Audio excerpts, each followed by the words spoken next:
So there's nothing new to say. It doesn't seem like there's any new things to discover or elaborate on. There just is simply what is appearing to happen. That's all.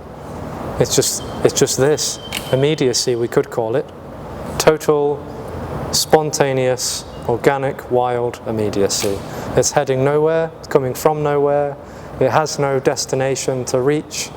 There just is this simple, timeless uttering, and everything is uttering that. That's what is also suggested, is that everything is uttering this song of freedom. The trees, the sky, the earth, whatever is appearing is this, absolutely equally this. These words are not more or less this, and everything is that. So there's no way to get that, to get towards it, to achieve something. There's no path or progression or destination when all there is what is and is not.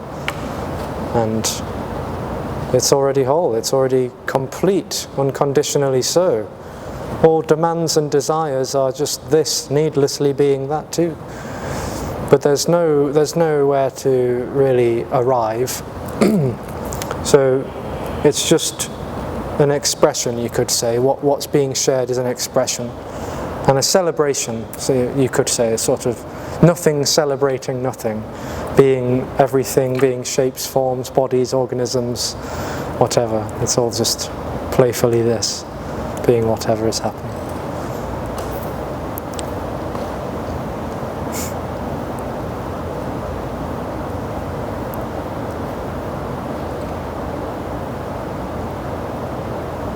And there seems to be a clarity in the absence of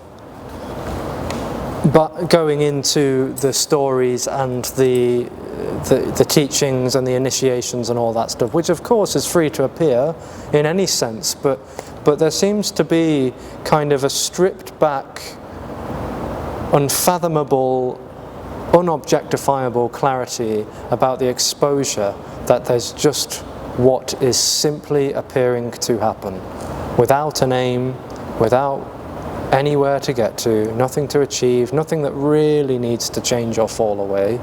Of course, expectations and things may seem to simmer, but the exposure that this isn't actually going anywhere is quite. It seems to have quite a dynamic simplicity to it. There's something quite extraordinary about the simplicity, that nothing actually needs to happen, and that there is no one, and that this is already timelessly whole. No origin, no source, no foundation, no creation really, only immediacy. So this is sort of a dynamic play, but for no reason. It has no purpose, obviously. Without storytelling, there is no meaning or purpose.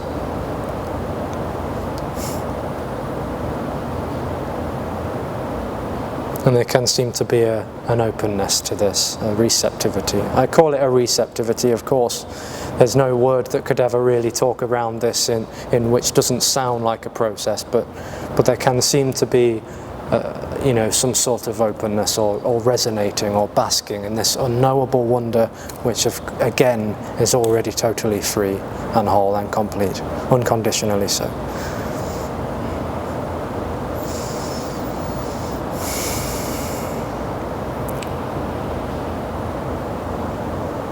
So we can chat around this with the microphone.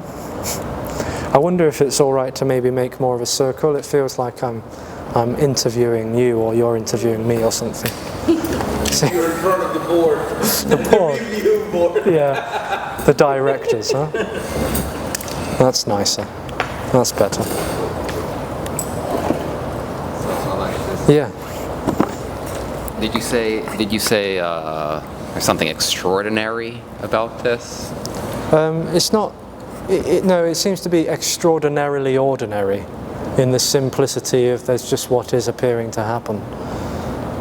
It's so totally raw and stripped of all religious and spiritual connotations and storytelling that this could go somewhere, become something.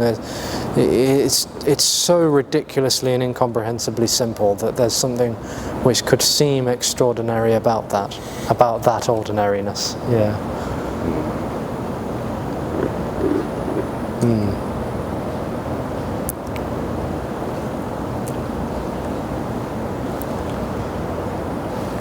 So there's nothing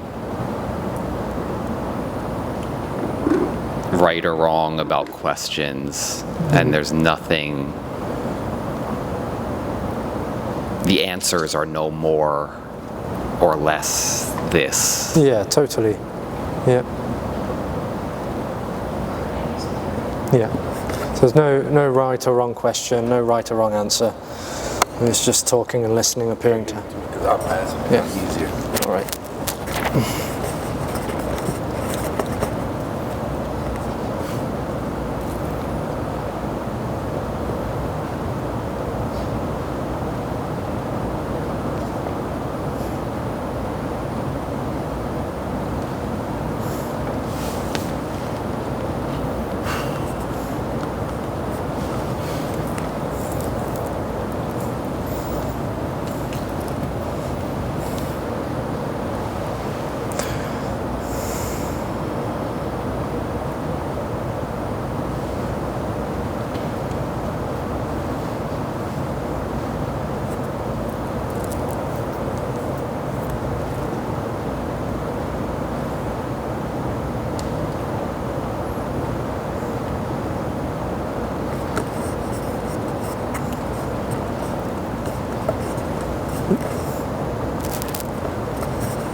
Oh, someone's at the door. So can.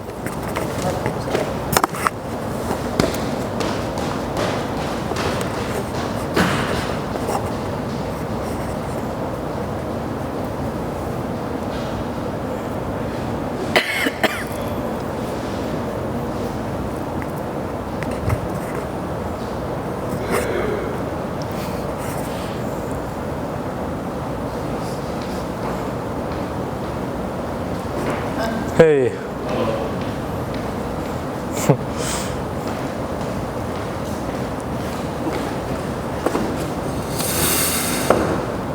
Yesterday when I left on the train home, I was like, I'm not going back tomorrow. No way. That was the worst thing ever. Rah, rah, rah, rah, rah. It was just so much shit. And then I got home, and then this massive just like explosion of open, just almost like a love that was so intense just came upon me, or whatever you want to say, but it was so intense. It was incredible. So, not that this was the cause of it, but I'm just, I don't know, something just cracked open. Let's put it that way. Yeah, it was pretty nice.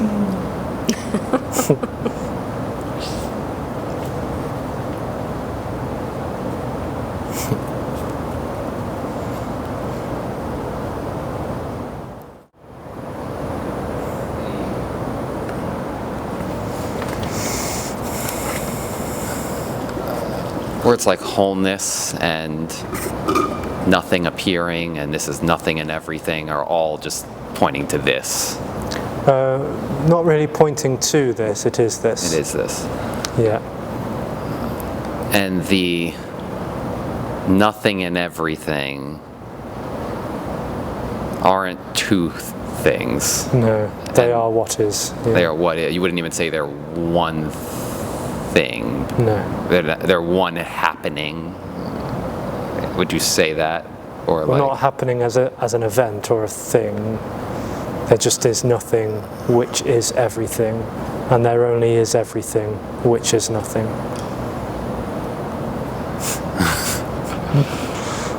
That's all there is. Yeah.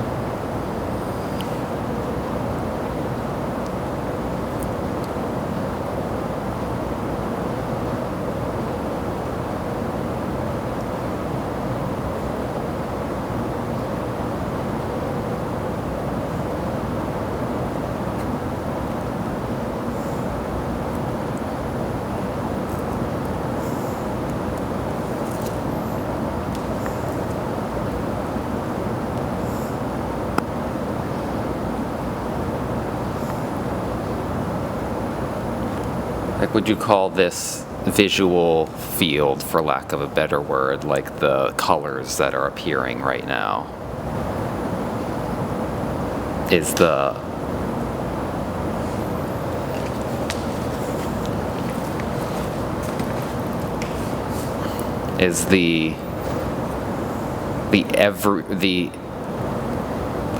appearing or everything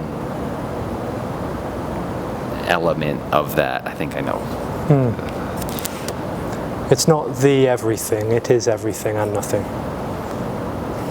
It's not nothing becoming a light show. There's no becoming. Whatever is appearing to happen is nothing appearing to happen. There's nothing there. There's no source. There's no substance.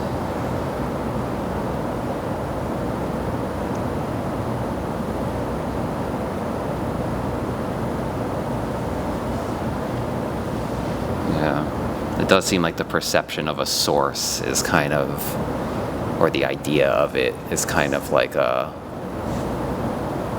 construct that causes a duality or sense of separation, right? Yes, it demands separation. Yeah. Yeah. That's the interpretation that comes out of an illusion which perceives this as a separate reality, that there's a source and a becoming, dimensions, foundations. Without separation, there's no source, there's no dimension, there's just nothing, which is all there is. It's separation that demands the source, really. Yeah. An answer. Yes. Cause and effect, yeah.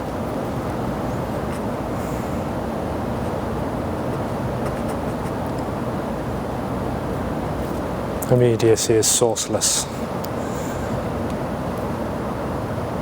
Has no origin, has no beginning.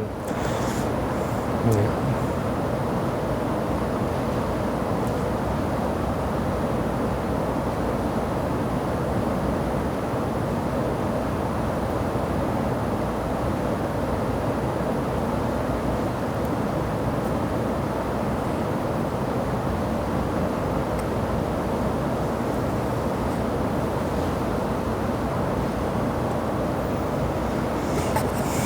I think you hinted at this yesterday, but I'm just trying to recall. The word freedom doesn't, or liberation doesn't really capture it, because it seems like it's an opposition to a bound state, but since it's already,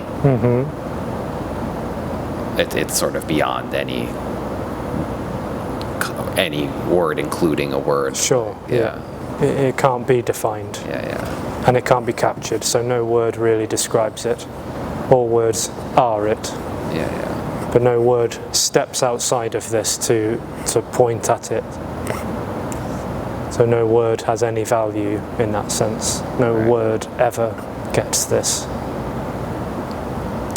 Yeah. Words are in the dream, in a sense. No, they're just words. Yeah. But the idea that a word could elaborate on this, that's a dream. Oh, the meaning of the word in a sense, almost. Yeah. Or the one who's giving it the meaning. Yeah, because if a word described this, it would have to be separate from Yeah. this, Yeah, so which a is why. separate person or a separate someone would have to interpret the words in a way for it to. Yeah, to see that there's an actual, Yeah. real elaboration or pointing to something.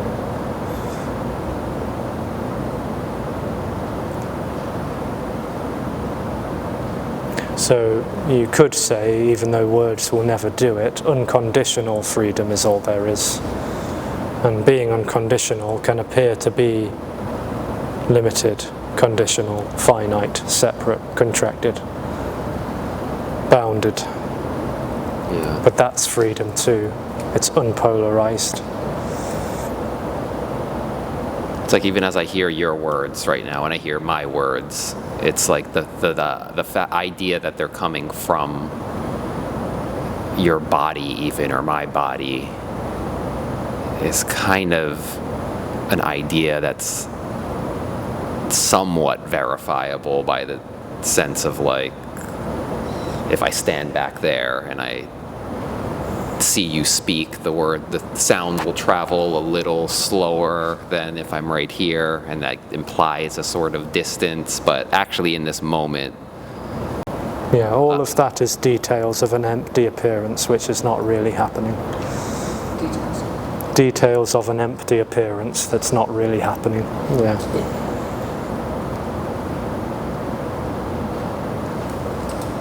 There's no location without separation, so nothing has an actual location because there are no things to be located. Yeah, I can tell right now I'm looking for the source, like I'm investigating in this moment what the source of the sound of these words are. Right. And like they almost seem like they're coming out of the room as much as they're coming out of my mouth. Right. But they're not really coming. Abstractional energy trying to find a source to something which doesn't exist. So there's no source to anything. Because there is nothing to be sourced.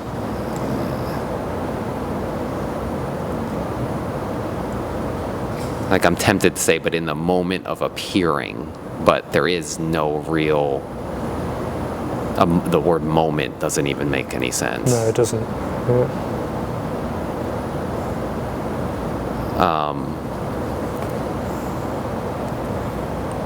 So we're just bound. We just have these beliefs around time and space and separation, or whatever that.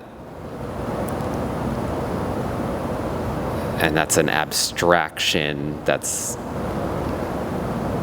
looking for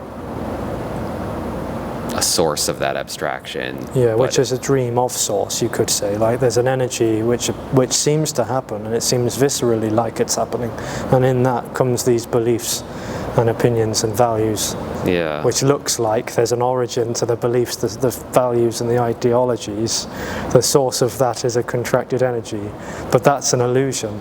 So there's no source to that either. But it just looks that way. It looks like this is continuously moving, and I am here. Yeah, it seems like my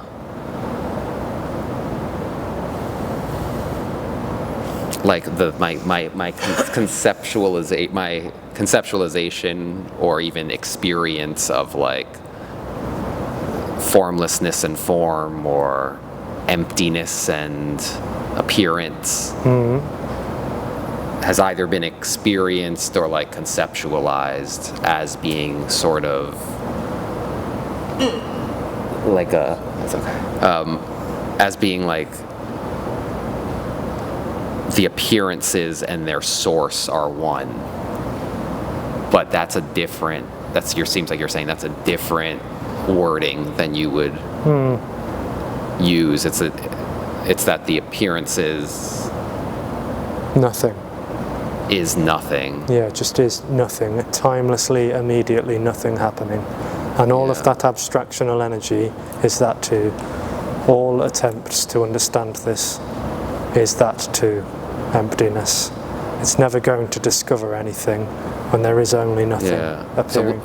So when you're in, say, like a deep meditative state, and it feels like vast empty space, but like blips of sensory data or something. It still sounds like a limited experience.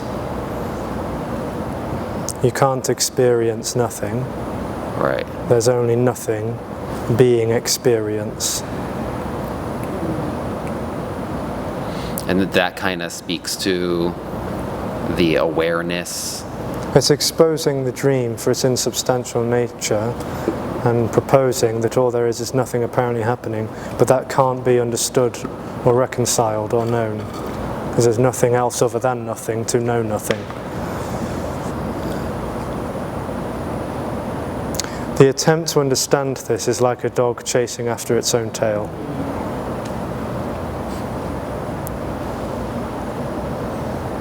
There's nothing wrong with that, of course. It's very free to appear as attempts, but it never really catches.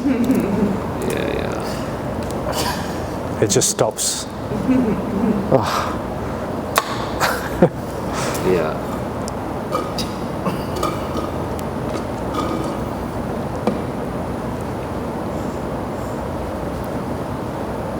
It's saying it stops. Illusorily. Yeah. It's upset. Illusorily stops, yes. Yeah.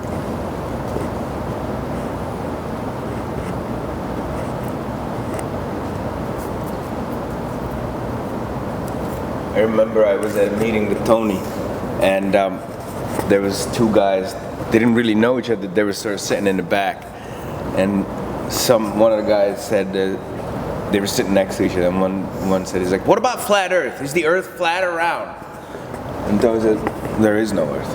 Yeah. So, and then the guy said, and then the guy next to him said, "That's so weird." Right when he asked the question, just before I was thinking about flat Earth, he was like, and then Tony said, "Of course, thoughts are not located anywhere." Yeah. Yeah. Yeah.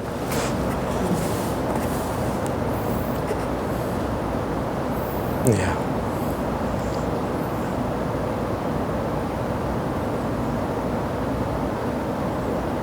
Yes. Were you gonna say something? No. No.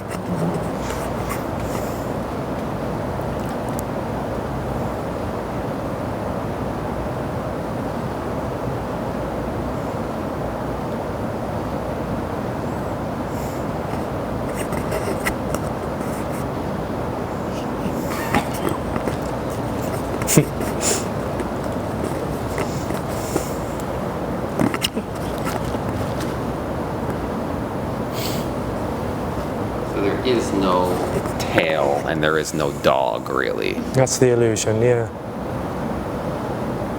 Because the subject is the mouth, and the object is the tail, and there's no separation between the two. But all the time it's chasing after the tail, it's imagining that there's a real object to get. So it never catches the object, because the object's not really there. Only in the dream does there seem to be a separate tail that I am heading after.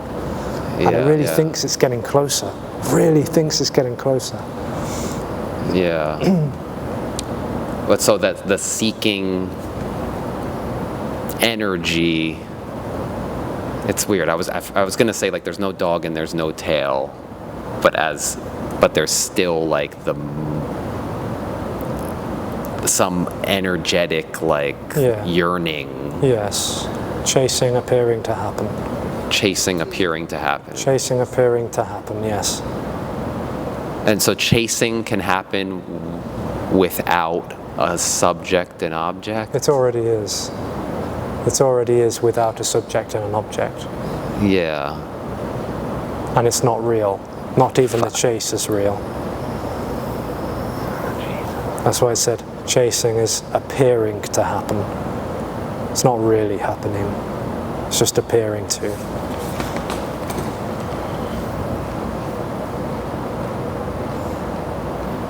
And the longing is to stop chasing. But that will never... Sorry, go ahead. Apparent distinction with language to say that there's a difference between wanting to run after the tail and longing to stop chasing the damn tail.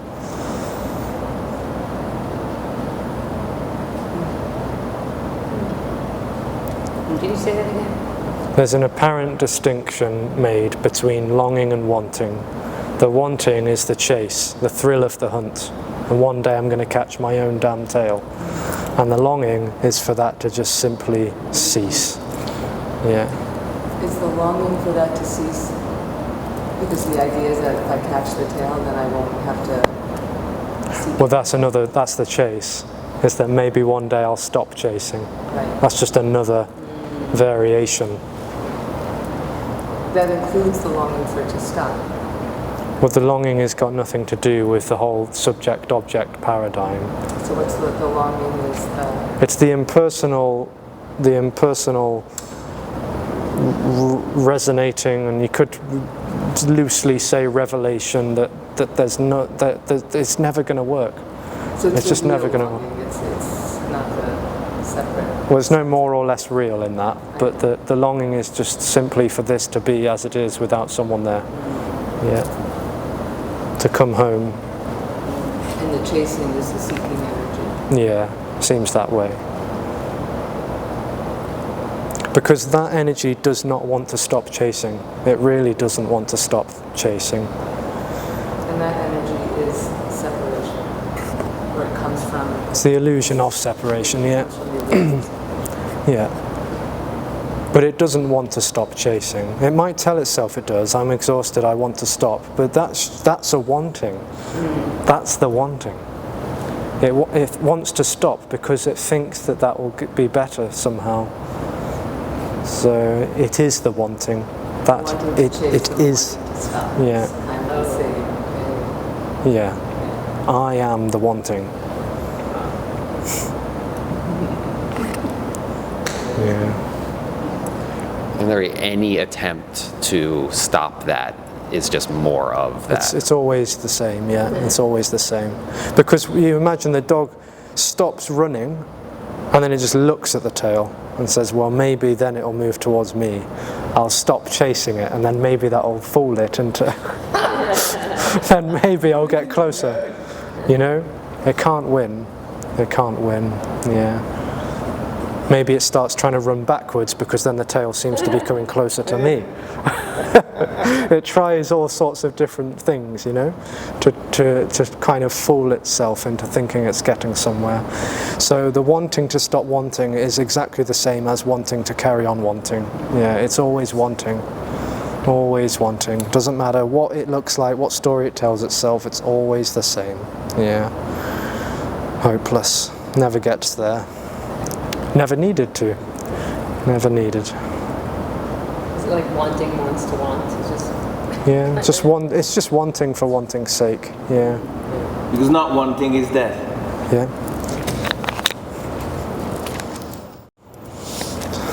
So it's institutionalized by the tail it thinks it's chasing after and getting closer to, and when it apparently stops, it dies. The search dies, the searcher dies, and then there's nothing left. It dies. The I am the wanting. If I stop wanting, I die. Yeah. Yeah, that's, I am. What's the word? I am defined by that which I'm searching after. Yeah. By institutionalized, you mean like Brooks? Yeah. And- Totally. Yeah. It's Yeah. like Yeah. it's so used to its prison that Exactly. it's actually uncomfortable in this Exactly. open. Exactly. Yeah. I'm dependent on the very thing I'm resistant to. Yeah. It's like Stockholm syndrome.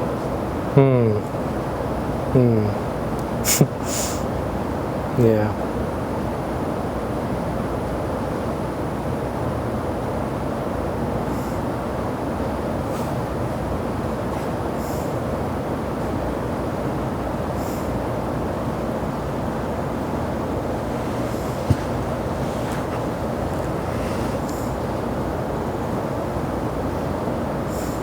and there's no seeking energy, no sense of separation, so no seeking energy.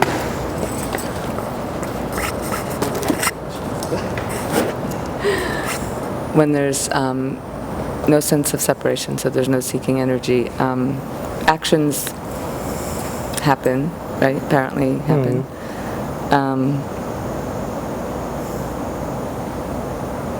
And questions arise, and actions happen seemingly to resolve something or fix something. Is that seeking energy, or is that something No, not different? necessarily. Okay. Yeah. Can we, like, I was thinking about last night, like, how to make that distinction. Is there a way to see if it's seeking the energy? distinction is that there is no subject and object. There's just naturally what's organically appearing to happen. So if a car breaks down, calling someone might appear to happen. And if a car breaks down, then something... Yeah, calling someone or changing a tire or whatever. It's like, there's no one doing that. There's no seeking energy in that without subject and object. It's just what's appearing to happen. Okay. So the person in the car is not subject-object, it's just... No, that's the dream that imposes a reality of a separate person, separate car, separate predicament that I need to fix with my autonomy. Yeah. So it's just like car breaks down, phone call happens, tire gets changed. Yeah, in an apparent sequence of events, which is a story. So even that's not real. Yeah. Yeah, that the time, like saying nothing. There is no time. It's like, yeah, okay, I get that, but I don't get it. I can't get it. No, you can't get immediacy. Yeah. When there is only that. Yeah. When there is only immediacy, it can't be gotten. Yeah. Conceptually or energetically. Yeah, I can't make. So you can't either make sense. It's just, there's no you and me to get right. that or not get that. There is only that.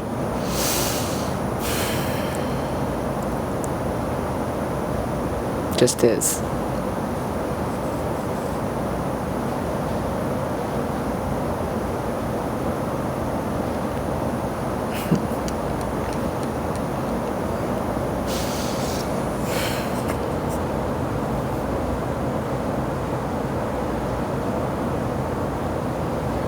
Can I even say it just is, or it just is and isn't, or like? Yeah, I mean, there's no real way of putting this, but There's no way. Yeah. it seems to cover all apparent bases to say there just is what is and is not. Yeah. Yeah. Because to say there just is what is makes it sound Exactly. Right. That's concrete. what occurred to me after I said it. Right. Yeah. Yeah.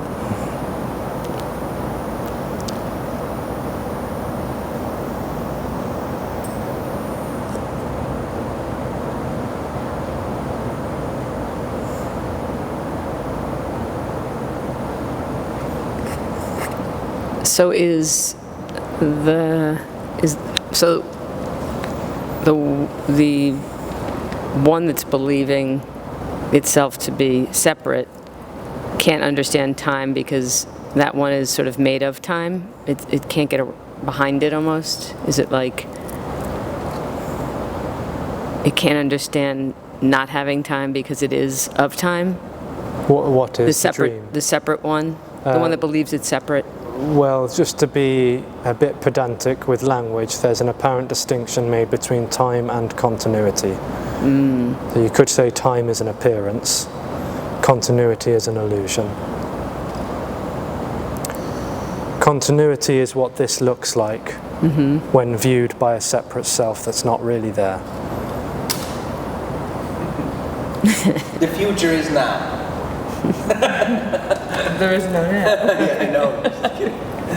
Yeah. I sometimes think that, sort of people like Nostradamus or whatever is like, because that's this. So maybe somehow certain information can come in about this. Because this is all everything. So then it was just this also.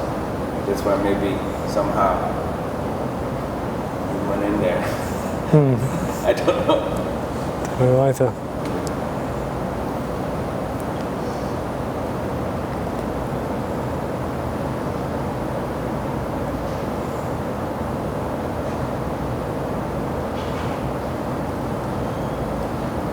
Just to go into that a bit more, it seems like when there seems to be an observer in this reality, it's as though memories are objects, they are things that I relate to.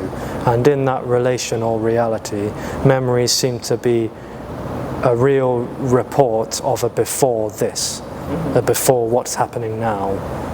And ideas and thoughts seem to be real reports of an after now. So there seems to be a real before, a real now, and a real after. Past, present, future, abstracted from one another, and therefore this looks like a conveyor belt that I am moving on. And that there's no reality to that whatsoever. It's an illusion. Yeah. The abstracting past, present, and future is an illusion. There are no separate pasts, presents, and futures. Yeah.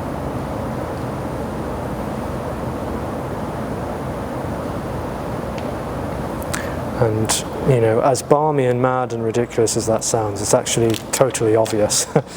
I mean, it's totally obvious that there's no past, present, and future. Couldn't be more obvious than that's why it's not known.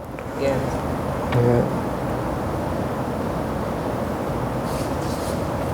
And Einstein said that decades ago. Wait, what did he say? Einstein said that decades ago.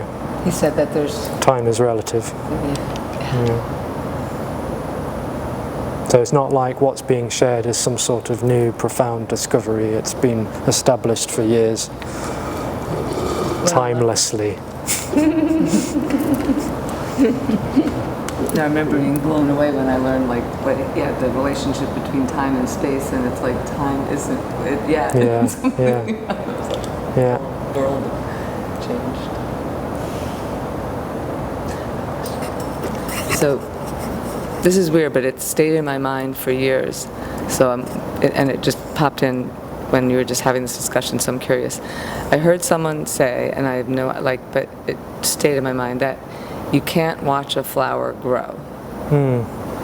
And then, for some reason, that made sense to me, but I don't know why. But then I'm thinking about, like, slow motion photography, like you're actually watching something grow. You're seeing it change. But so then it just, I got reminded of that when we're talking about no past, present, and future. Like, can you watch a flower grow?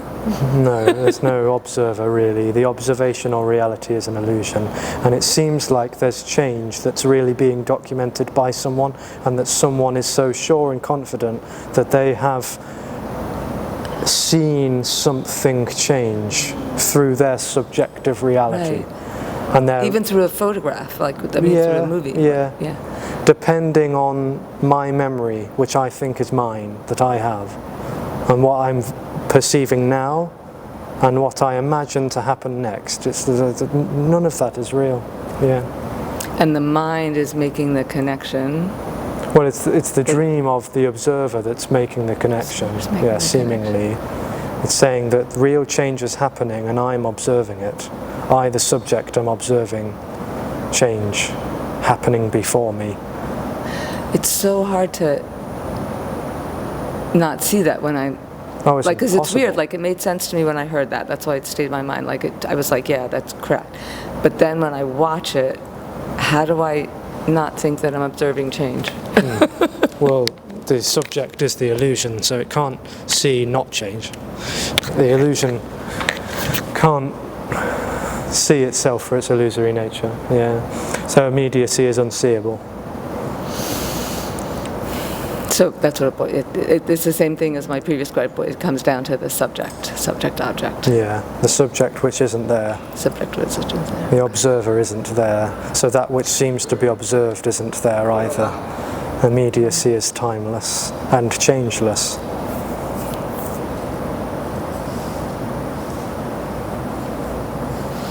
So it's dream logic in the dreams.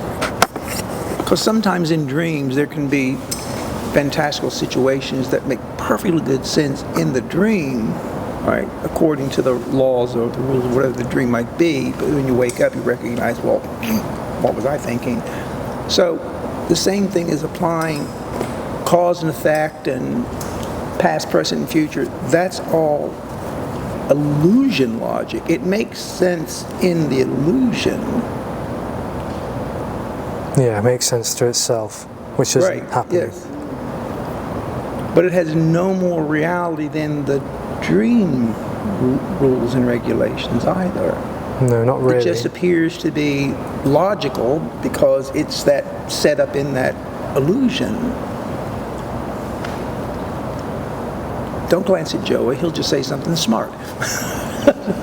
You talk to some people in asylums and they seem to know completely what they're talking about. Yes. Where? Yeah, right. Asylums, yeah. Right. And the same applies to cause and effect and all the other stuff that we've based our reality maps on.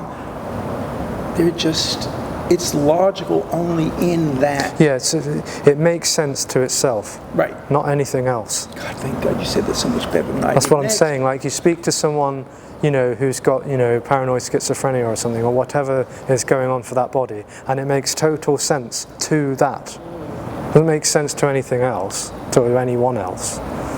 The dream makes sense to itself. But this is a shared illusion. No, it's not. We're conditioned in that illusion. Well, that's story stuff. Yes. Story stuff, yeah. I didn't say, it doesn't make it true. The we is the illusion. off the Christmas card list.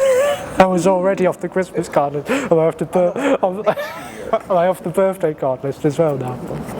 But everything makes sense to me. Right. Right?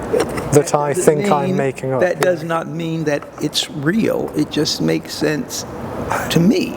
Yeah. If there's no me, then there's no need for anything to make sense or not make sense. That wouldn't even be an issue. Yeah. It's just what is appearing to happen, which is neither sensical or nonsensical. What's apparently happened doesn't have room for me in it. There's nowhere for me to be in what's apparently happening because... Well, show me where you are. Show me where you are.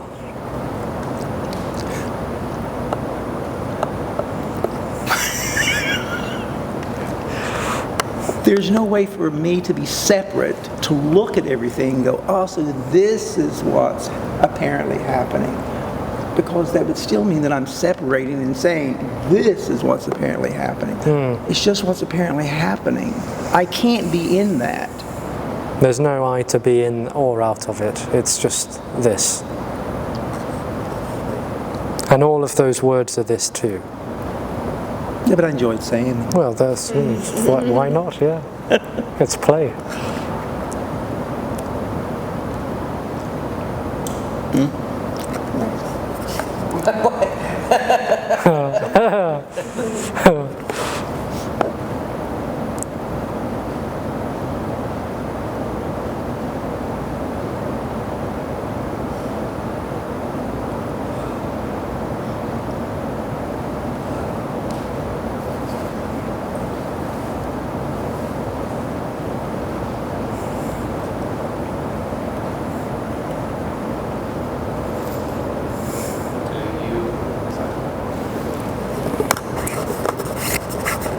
Do you think like the core teachings of Buddhism are in line with this? No, because if they're teachings, they're directional. I don't know if teaching's the right words then, but the whatever you consider the Buddha's message to be. Well, it's 2,500 years old, and for the first few hundred years, nothing was written down, so it was impossible to make any kind of definitive statement about what he even said, or if there was even such a person as Siddhartha Gautama. But some gems, you find some gems in sutras, yeah, that can be said. But most of it is clouded and buried within teachings and practices and all that relative stuff. Yeah. Yeah. So it's said that he was talking about anatman, no self. But then what seems to come with that is how you can realize that. That's where the waters get muddied. By teachings, if there's no self, then all of the rest of it's redundant. It loses its value, it loses its meaning, it loses its authenticity. Because if there's no self, then where's the need for a teaching or a practice or a process? It's all relative. It's all in samsara, basically. Teachings and practices are within the dream of samsara.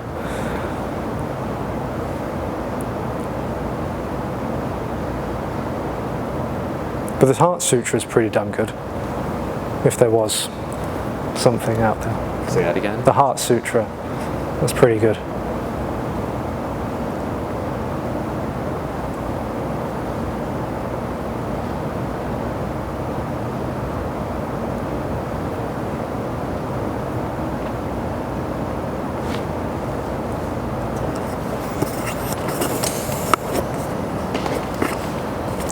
So if there's, like if we're talking about Buddhism, for example, and it loses its value when there's a how to do it or how to achieve it. Yeah. But isn't it just basically the appearance of one on a journey following Buddhism just appearing, sort of? We can't know, can we? Yeah. I mean, it almost seems sometimes that it's like it's just an appearance of a journey, and then at some point it stops, and then there's no journey, kind of thing.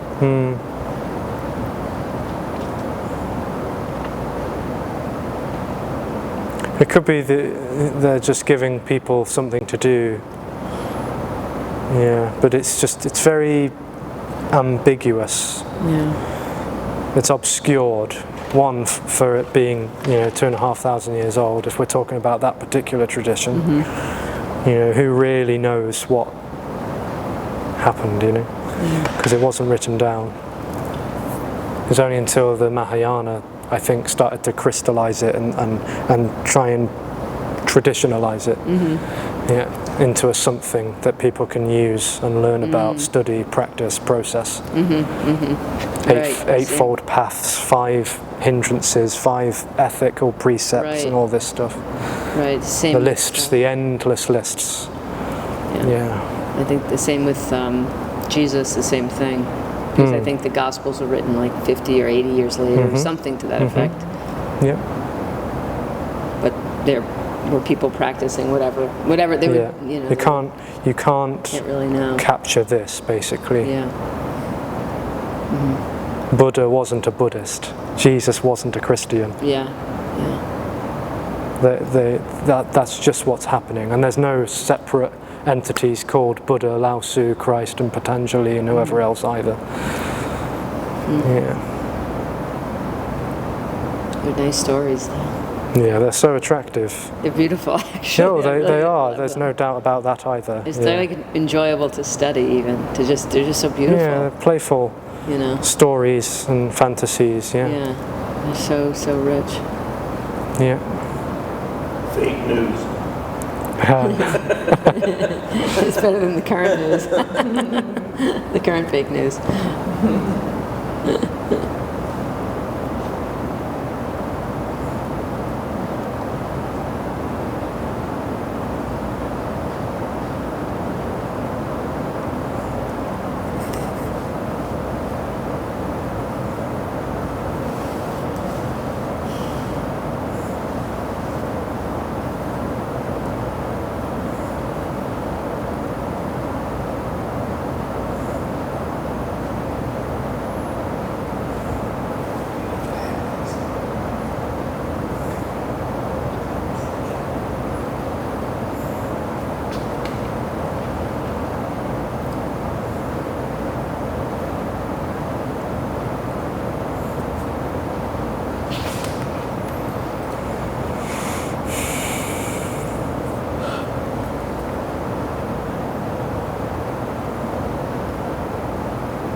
If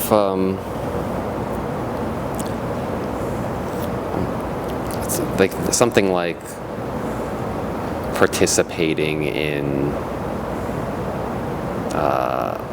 the economy, like having a job, I understand that that's just what's appearing if you go to work, but without the narrative of, like, I guess unless you do something that you just naturally would do anyway, it just seems like you would need like a narrative of money in order to survive, etc., etc., and showing up for that reason rather than just what's appearing without a story, I'm not sure how that is relevant here. Well, already no one has ever decided to get up for work. No decision has ever been made by anyone already. The dream tells it slightly differently. It says that I'm here, I am choosing to go to work or choosing to stay in bed, choosing to be lazy or disciplined, choosing this, that and the other, and I need to be here for those decisions to be made. That seems to be generally accepted as the norm for society, but that's a complete illusion. No one's ever made a choice. There's no one that's ever existed to have made a choice. So as though that seems to dawn upon an organism, for want of a better way of putting it, the so-called, functions and jobs and stuff just goes on to suggest time, which isn't real, without the sense of someone in there doing that. Yeah. There's an energy in there which feels kind of like viscerally tight, wound up a little bit, located, and it's been taken for an entity, an autonomous entity, a person, an individual that's overseeing the functions of the body and making it move, speak, think, feel, behave and act. That's not there. That's just an illusory psychosomatic tenseness. In the absence of that, body just carries on doing what it's doing without a driver, which never was.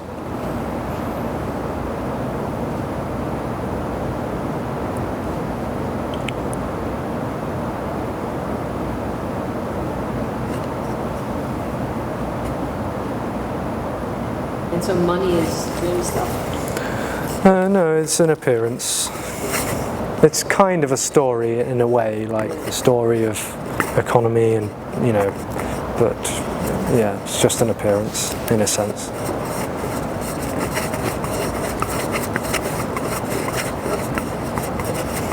Paying bills still seems to happen without a responsible adult to oversee it.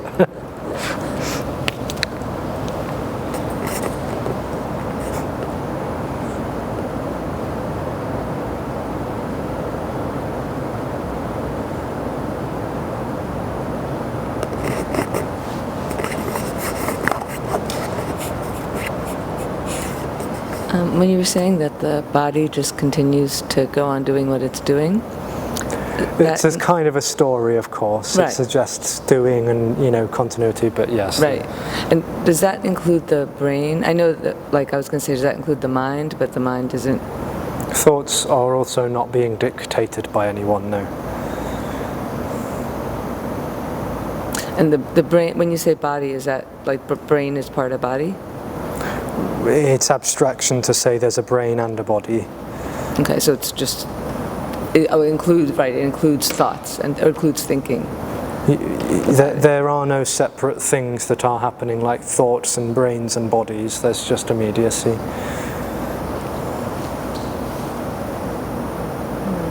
And the body appearing to do what it's doing. You could put it that way. It's not totally accurate, but yes. Every single movement of every single body in this room is not being dictated by anyone.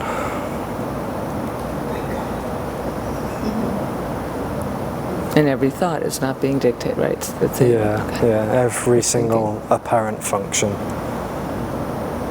It just seems like there's an illusory echo in this appearance, which is taken for a separate observer, and in that seems to be, the interpretation that separate observer is actually pushing the buttons and pulling the levers in the brain or the nervous system, saying, I'm overseeing this, and that's a phantom captain. The captain isn't actually there, yeah. So it's chaos, anarchy.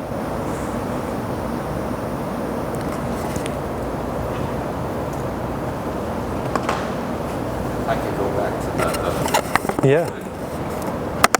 You were saying paying bills seems to still happen, right?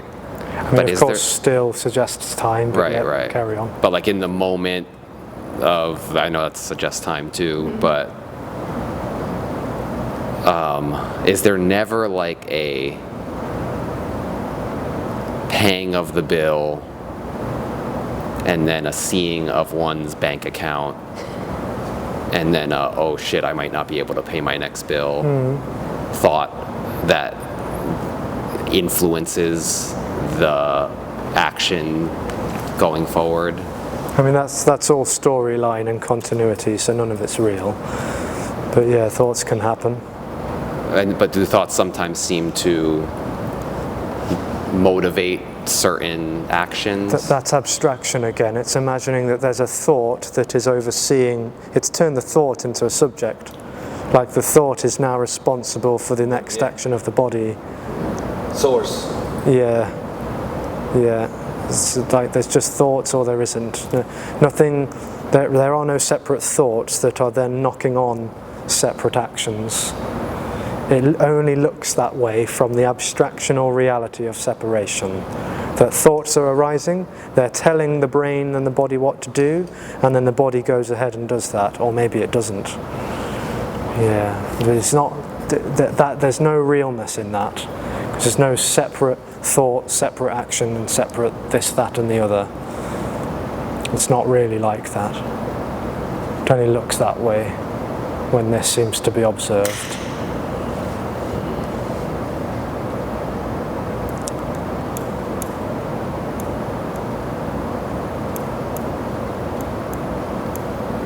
I mean, naturally that reality seems to think that either thoughts are a problem or that thoughts are a tool. They're neither. They are neither.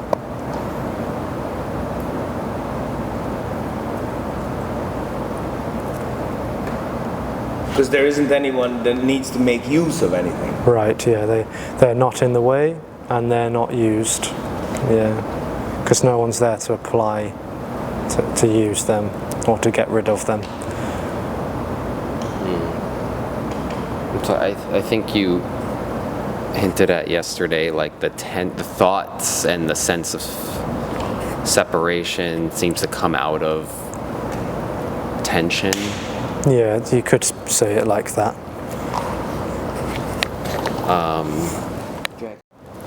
She didn't say anything. Carry on. Yeah, I guess I'm trying to like deconstruct how the illusion happens. How it happens. Yeah, like if it's body tension, then projection of thought, and then feeling of, Yeah. I'm thinking that. Right, it's not really a muscular contraction, if that's what you mean. It's not like if you do enough asanas and get the body loose, limber, flexible and supple enough, then it will go away. It's not a muscular contraction. What kind of contraction? A nothing illusion contraction. Yeah. Energetic. You could say it's energetic, but of course all there is energy. But Yeah. perhaps the reason why it's called an energetic contraction is because there's no other way to describe it other than to say it's simply an energetic illusory appearance. But in the dream and to that illusory individual, does the energetic contraction appear a certain way? Does it feel like muscle tension or feel like tingling energy, or like It can appear in all sorts of ways, yeah, tingling, buzzing, pulsating, vibrating, sort of, there can seem something to be locked in about it. Yeah. And there's a sense of location in that reality. Like it feels like that energetic contraction is here. It's felt as here, where I am. But in none of those energy appearances, even the one like this, there's not muscular contraction. There could also be muscular contraction, but that would be observed by the energetic contraction, the subject. Because the contraction, as we talk about it, is the illusion of a subject. That's the illusion of a subjective reality where I am, and I am aware of the muscular contractions. I am now objectifying the body, the muscles, the tissues, the fibers, the ligaments, the joints, the glands, the organs, and every other imaginable thing. Yeah. Yeah, even as like what I call a muscular contraction in one moment, I wouldn't call it in the next moment. Yeah. Like it's almost like that.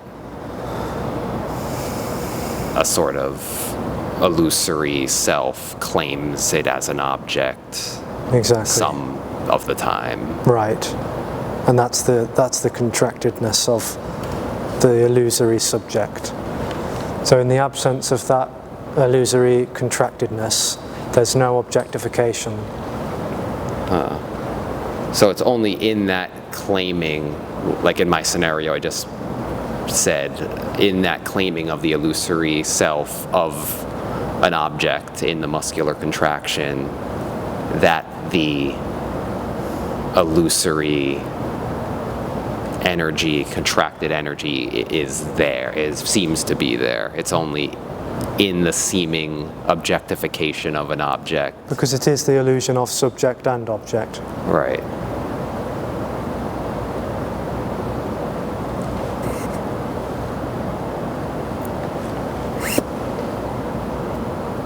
And in that breeds the illusion of knowing, owning, relating, and doing.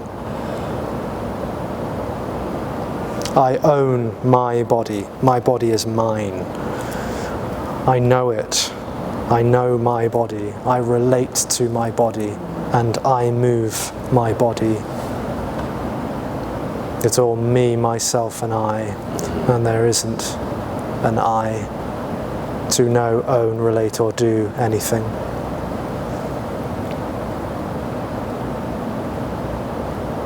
It's not there. It's not there. Perhaps it feels there, but it's not there really.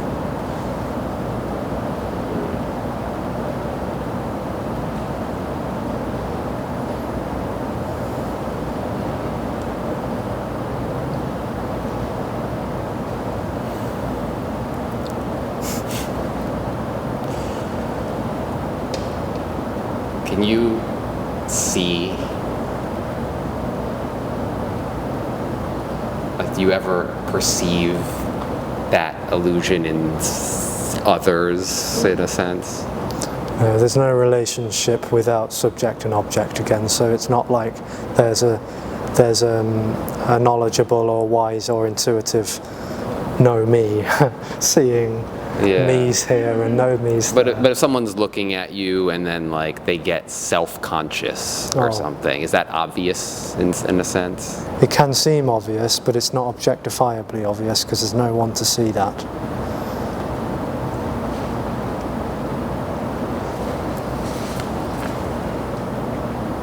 There's no one left for there to be a distance between this and that. Yeah. Like,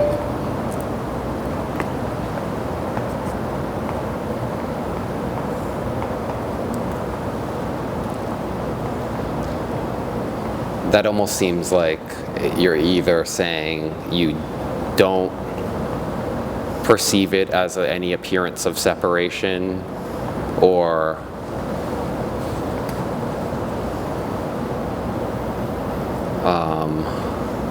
yeah, I guess you're saying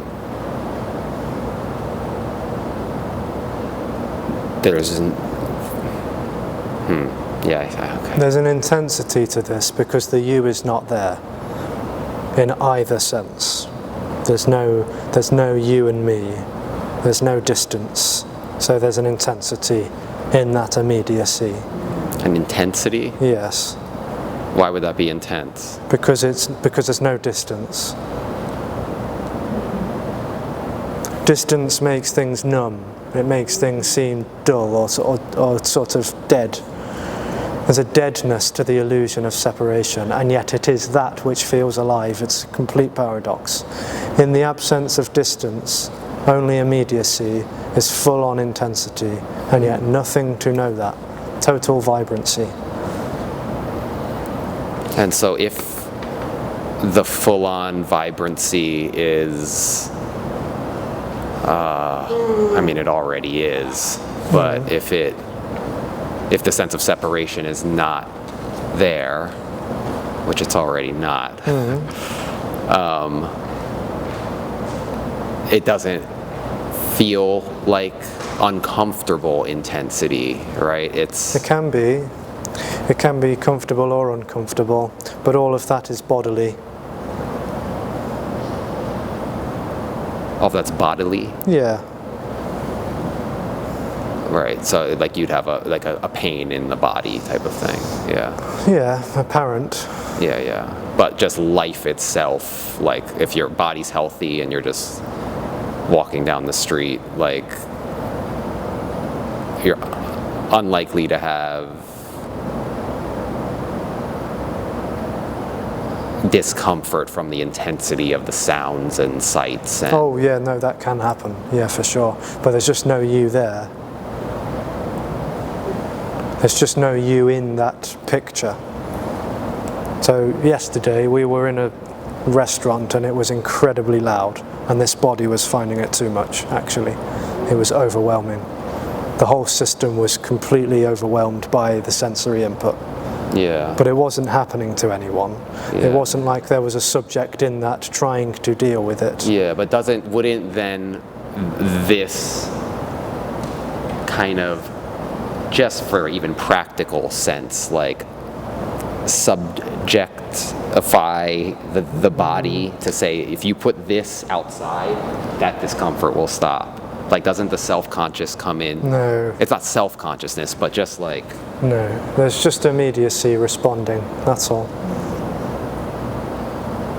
Immediacy is just being in discomfort or comfort and responding to either.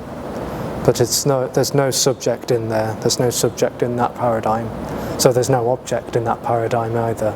It's total, full-on, intimate, impersonal immediacy. So then there's, whatever is happening is not navigated. There's no one in there. There's no subject in that. So it may move out of the restaurant or not, Yeah. just reacting to. Yeah. Do thoughts come in like, oh, is it good to move out of the restaurant now? It just happens as it happens. Yeah. It's And quite. thoughts. Yeah, it's quite ordinary, but there's no real sequence of events. There's no real actual linear sequence of events where this thought arises, this sensation appears then, and then we start to change the situation. Like, there's no real continuous sequence of events with a subject navigating that. That's the dream. Could there be thoughts, is there a sense of struggle with what to do, or it doesn't really appear? Not really, not struggle in a personal sense, no. Yeah. It's wild. So preferences can appear, Yeah. And so I wanted to get back to what he was saying about being self-conscious. Like, when... Is it done? What are you on about? No, it's not stopped yet, has it?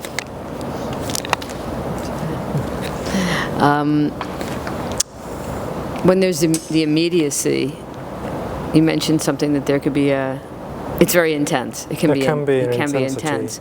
Yeah. And so, is it, I guess, a belief that there's someone here that it's too intense for, that has to shy away, or... That would be the illusion. Right. So there's a separate subject which all of this is happening to, and is undesirable, but made or deemed undesirable by that subjective entity. That's the illusion. Yeah.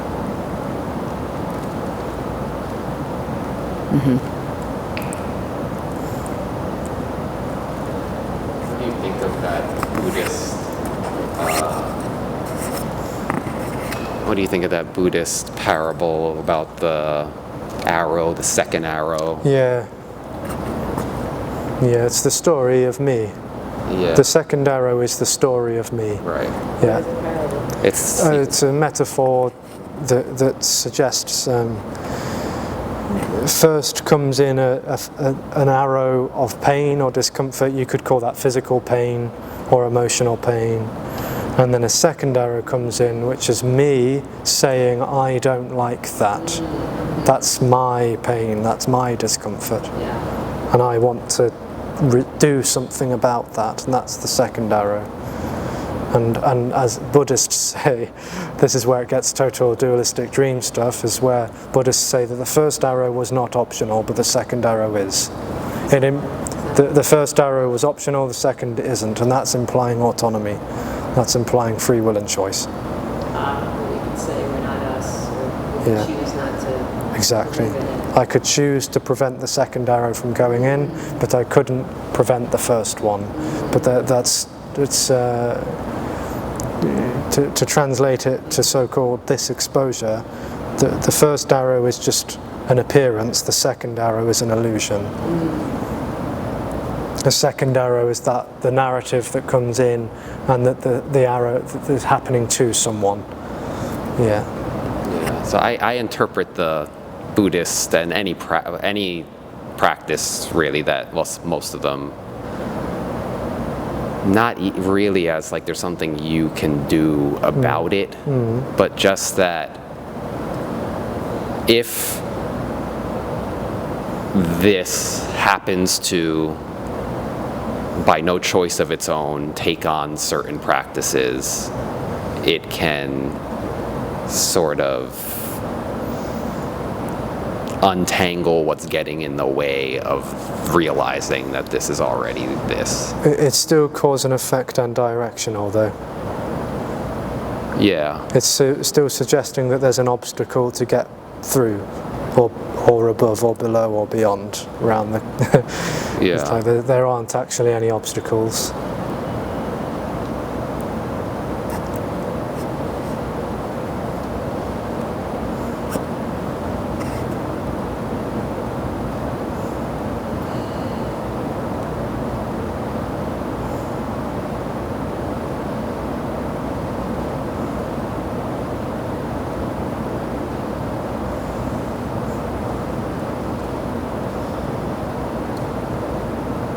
The dream imagines that there's a state that could be achieved which has transcended all obstacles and hindrances, blockages, impurities, that there's a state beyond all states, a place beyond all places, a pot of gold at the end of the rainbow.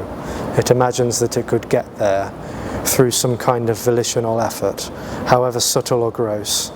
It imagines that's the way the dream sees this, that it could get there one day, cross to the other shore. But that's all dualistic, it's all separate based, and there's nowhere to get to already, and nothing is in the way of that. When there is no path, progression and destination, there's only what's appearing to happen. There's no obstacles in that.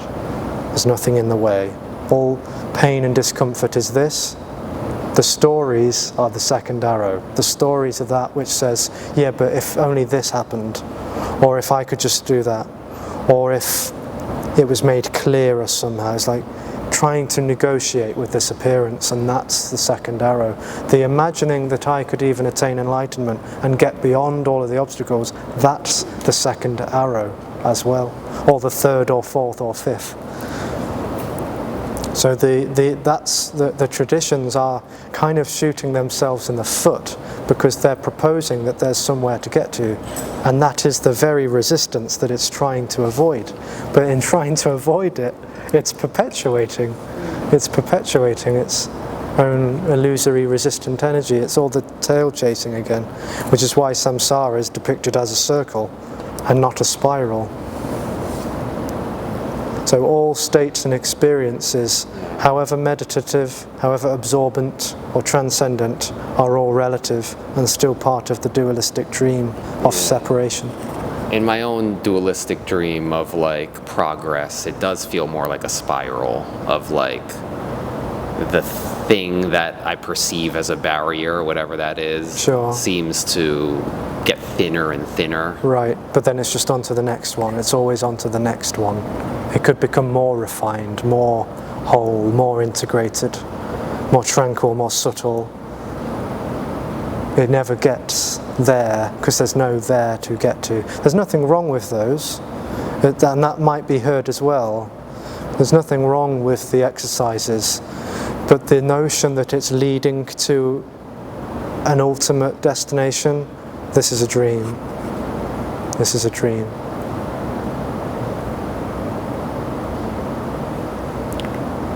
But then isn't the entirety of it a dream?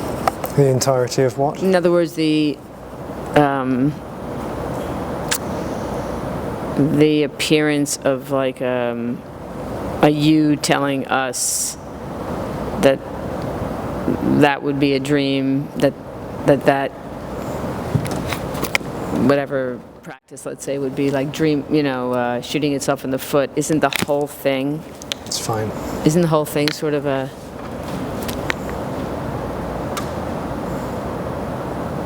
an appearance?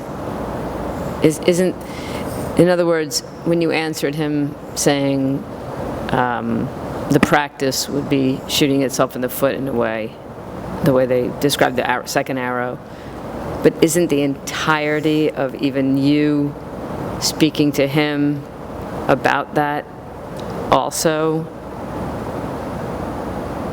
illusory? It's just There's just speaking. speaking going on. It's just speaking. So there wouldn't even be a choice to be made whether to drop a story, not drop a story. There is no. But yeah, because what might be heard is that I need to drop all stories and then this will be whole, which is another story. That's Yeah. another version of chasing my own tail. Yeah. If I drop stories, then this will be more free. If I tell more stories, I'll be more free. If I make an effort, it's always about what's next. The pot of gold at the end of the rainbow is the perfect metaphor because everybody knows, seemingly knows, that there is no such thing. If you just translate that to the seeking energy, it's, well, where is, you're never going to get to the pot of gold because it's not there, and neither is the rainbow. There's nowhere to get to when the absolute is all there is. Yeah, it's really that simple. It's too simple. so even the meeting is just Yeah, it's just meeting, happening, it's just- aimlessly, Yeah, it's just- aimlessly appearing just to like happen. chatter. Yeah, exactly. That's why I suggested for people to get popcorn out because there's just chatter. no outcome to There's no this. purpose to it. Yeah, there's no conclusion. We're not Yeah, arriving it's anywhere. just like going in circles. In a Well, weird some way. people might seem like they're going in circles, Uh-huh. but this isn't slowing down or speeding up. Yeah. This isn't really assisting anyone to stop seeking. If that happens, that happens. Yeah. But it's not. If the meeting had an intention to make that happen, we would still be on a subtle direction to get Right. somewhere. So this isn't talking to that relative dream of feeling like there's somewhere to go or somewhere to stop going or stay with, There just is only this immediacy, which is already total. It's already absolutely full, unconditionally done. So only to the seeking does seeking seem to be an obstacle. It really doesn't register without the very illusion to register it. It doesn't actually compute that that's in the way of something. It doesn't make sense that could be an obstacle. It only feels that way to itself. It just has nothing to do with anything, in a Yeah. way. Yeah. It just has nothing to do with anything. It's Yeah. just not even relevant.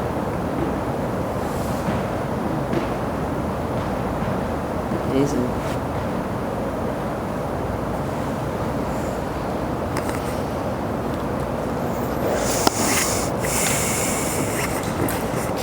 Have you ever read the book Refuting the External World? No. No. What about any of Jed McKenna's books? No. No.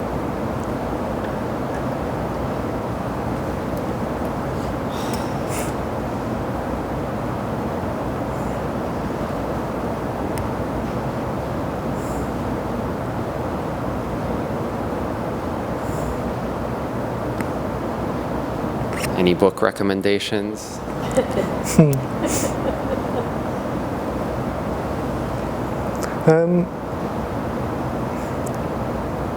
Stephen King's It was pretty good. I knew you were going to say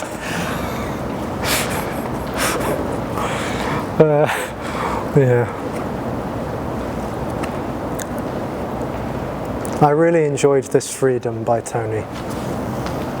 Yeah, I enjoyed that a lot. It's a transcript, so it's not a book per se. Yeah, but that was nice. Yeah.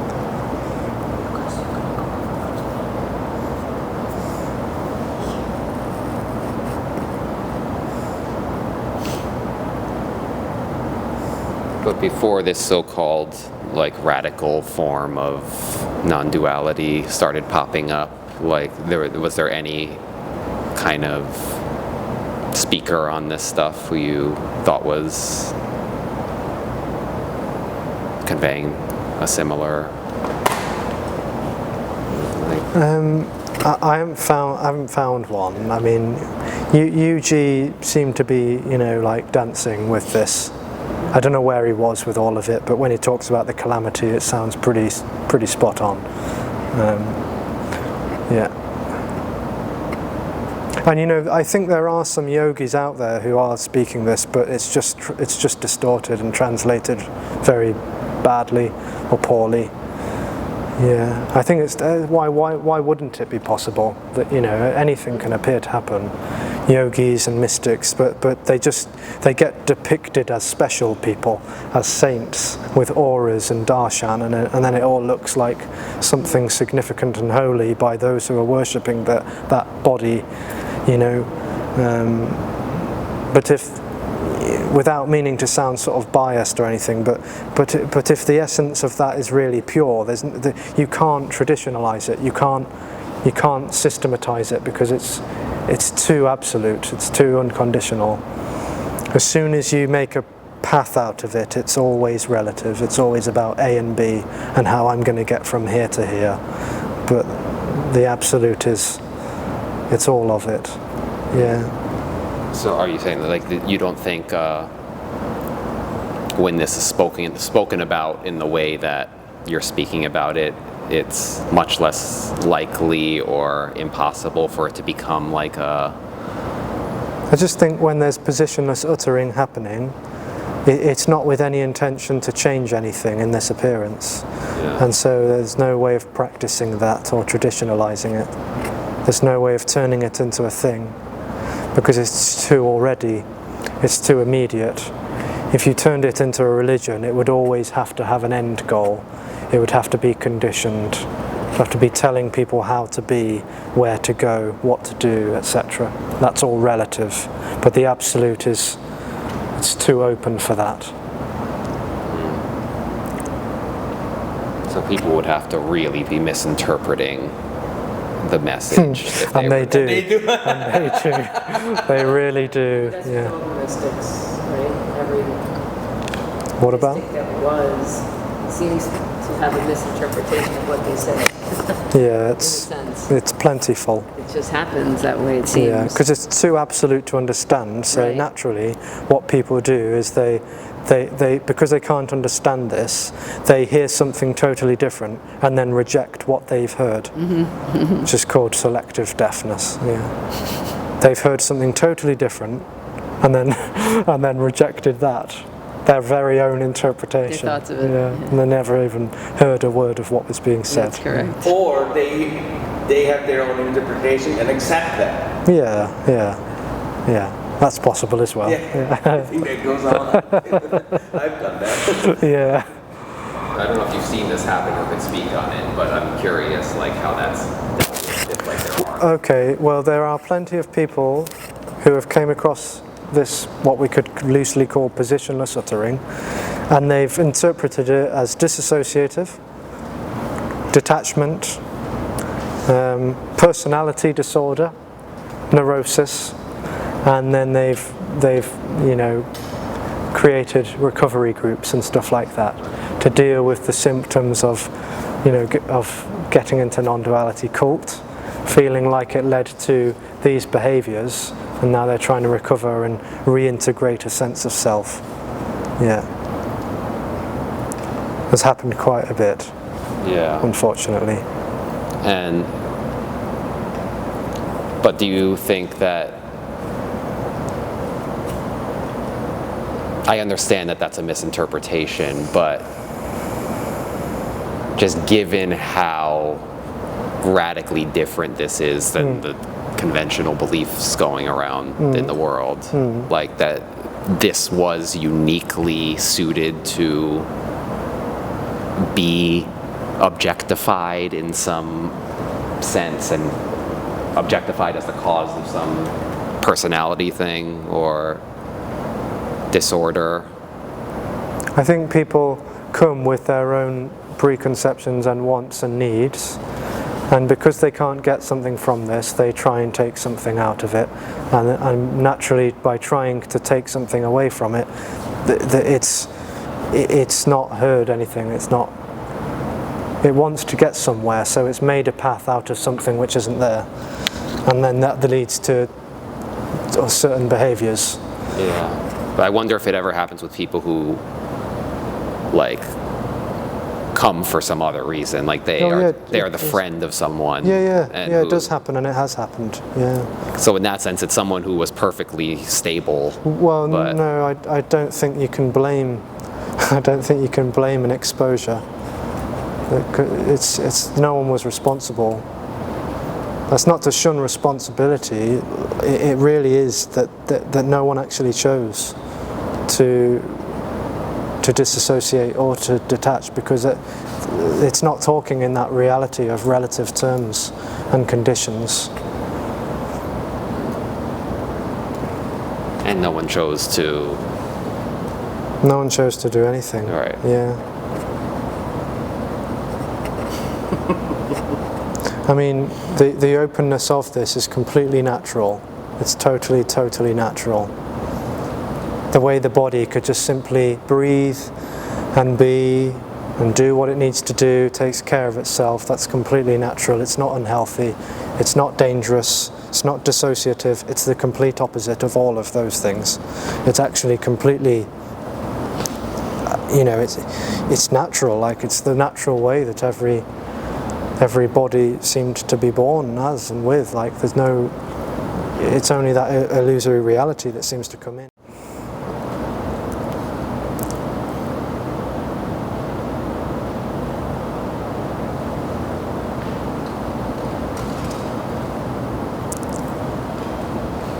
Sometimes I get in my head about inviting friends who I think would find this interesting, but I've never even explored, and I'm like getting a story about responsibility for if something trips a wire or something. But that's all in a dream of me doing something. I think when there's an openness, it happens naturally as it happens, yeah. But it's not required. Sorry, as there's an openness, what happens naturally? There can just be, a coming home to this and a sort of, yes, of course, makes total sense. And what I longed for this whole time was never even in front of me. It was only and ever this. It was only this. Without the searcher and the searched for. It's just this.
So the non-existent self can have longings and desires if it's non-existent?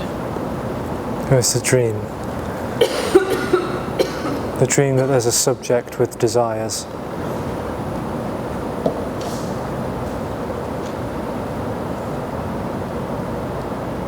Okay. No, I get that.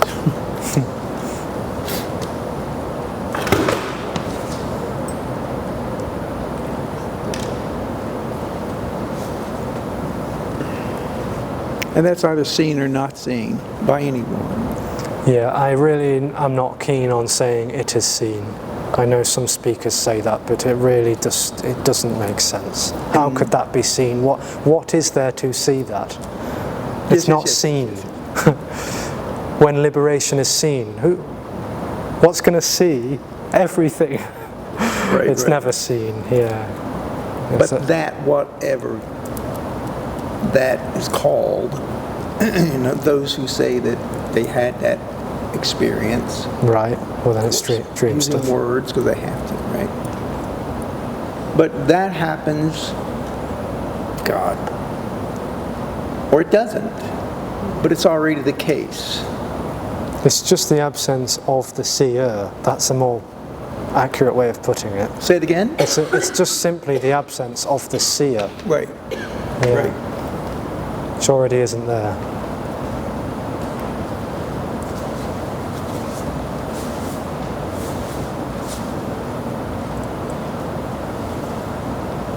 But the absence of the seer is either absent or not absent.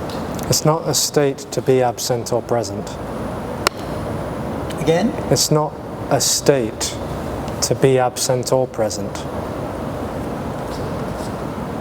It's absence. Absence of that which is looking around for something.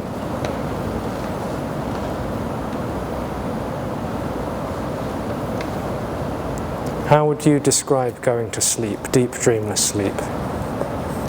How would I describe what? Yeah, how would you describe deep dreamless sleep? I couldn't.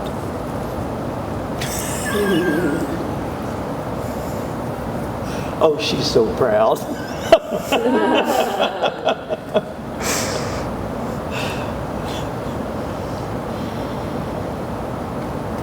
Yes, because even this, the deep dream, there's no what saying with this. There's no next. No.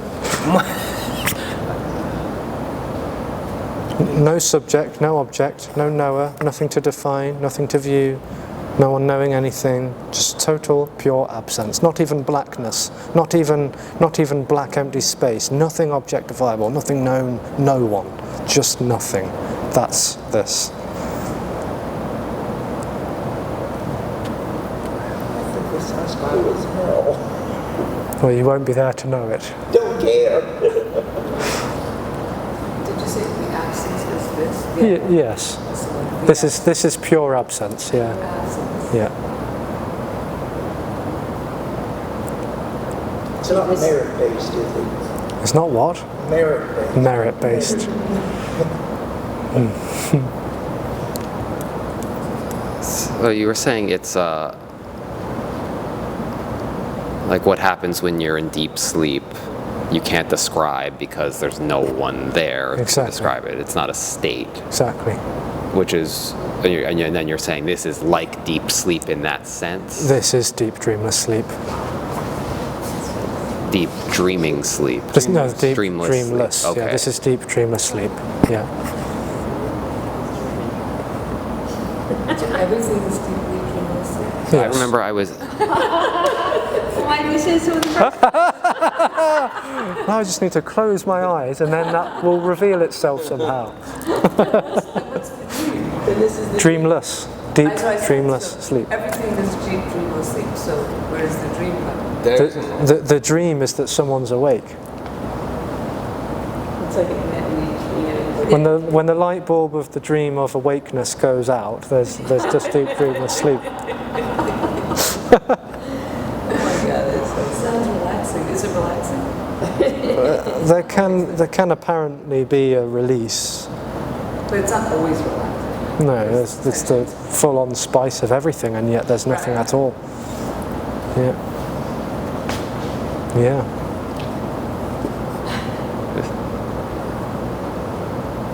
I remember I was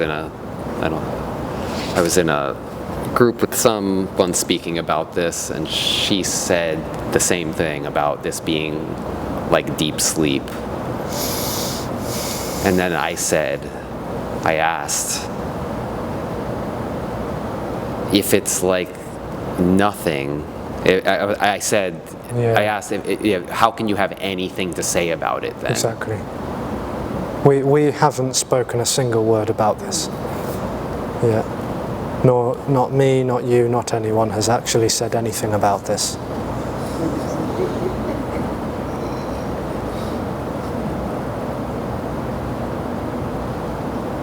Was everything that's been spoken just dream? Or just No, it's just speaking. We've been through this. But it's not about this. I fell asleep. You fell asleep, yeah. What? But it's not about this. It's just there's this speaking, yeah. This isn't speaking about this. This is speaking. Raise your hand. Could I have a one-shot coffee? Shot. Just one shot. Yeah. Coffee. Yeah. Please. Do they do cream? I bought my. Well, you know, maybe a little bit. Do they have cream? Heavy cream?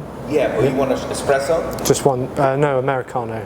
One shot Americano. Okay, well, they'll get the Okay. cups. Yeah. Okay. Do you? I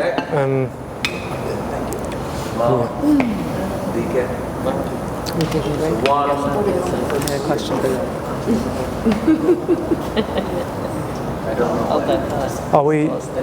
Are we still going? Or don't hang out. No. We're taking a break now, yeah? I was kind of wanting you to finish your point, actually. Oh, okay, good. Because I had a question to another. Well, they can do what they're going to do, but I'm going to carry on. Yeah. So wait, you had something you were on to say, or no? Or you? No, you were asking about dream and sleep. We were Right. talking about deep dreamless sleep, and Right. No, that was No, I actually was done with. oh, were you? Yeah.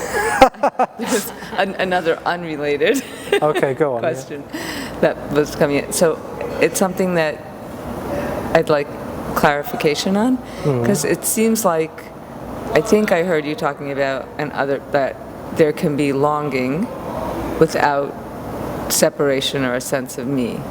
And I'm curious about that because Yeah, it's a bit of an obscure way of talking about it.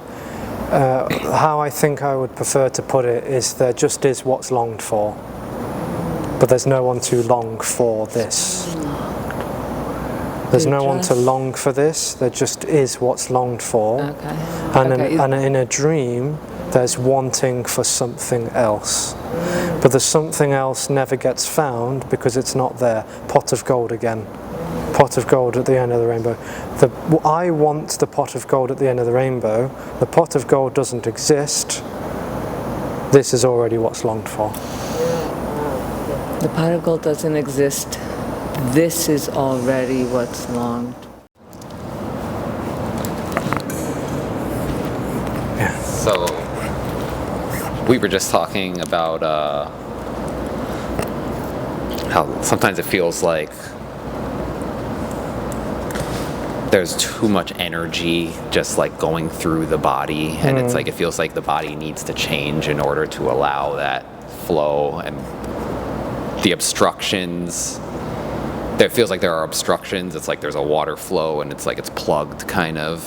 And I definitely like have been feeling over the years like a lot of restructuring of my body, and that seems to have that effect of allowing kind of life energy to move through, and I still have a point of confusion as to like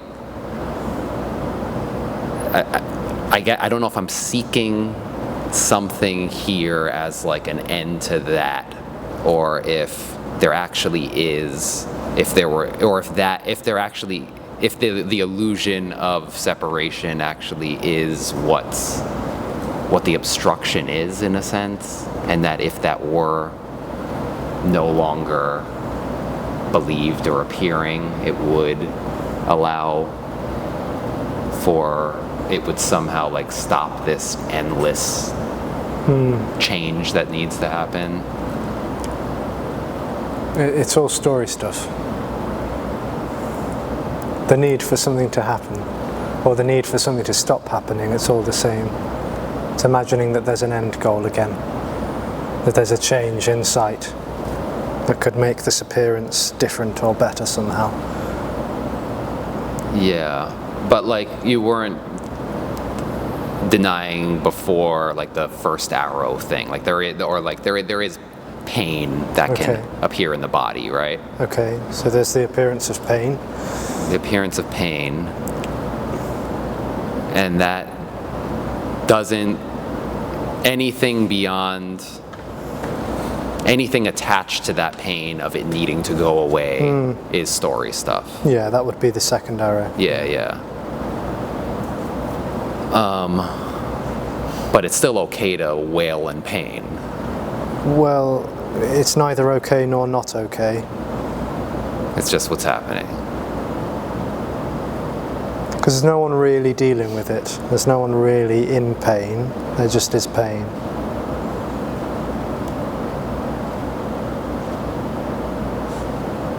Yeah. So it's almost like it's like I want to say I've been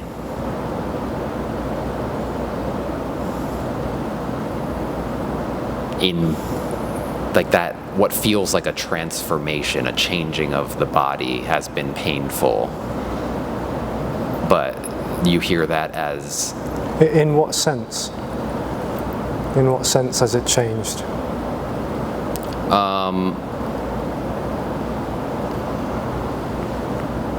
I mean, I understand that I have to refer to a memory of how my body was in the past, in the so-called... What is the change exactly? That's like spinal alignment, head alignment. Right, so that's all physical stuff. Yeah. Yeah. Which has more legitimacy in the sense of... No, it just is what's appearing to happen. The dream is that someone is in there dealing with that or knowing about it, trying to make it better. But as soon as it's talked about as something that has been happening, there's already a person it's been happening to. Right? Not necessarily, it's just a story, that's all. A story about a happened and a happening from the past and the present. Yeah. Without a dream of ownership, there's no sense that story is either real or unreal. It's not held by anyone, it's not stuck to anything, it just is a story, that's all. It doesn't have any weight to it or solidity.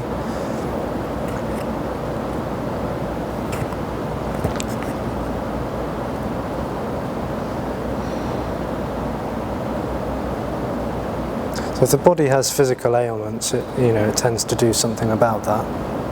Yeah.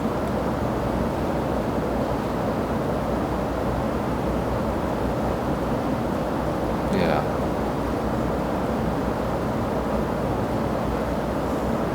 So can you again say then what's the thing that's placed on top of that? So the body has physical. If the body has physical ailments, it tends to do something about that. Yeah, in the But appearance. given what I was just saying about, The illusion is that it's happening to someone. right, Yeah, that's what's sort of being addressed in this meeting, is that all of that isn't happening to someone, that is already freely being that.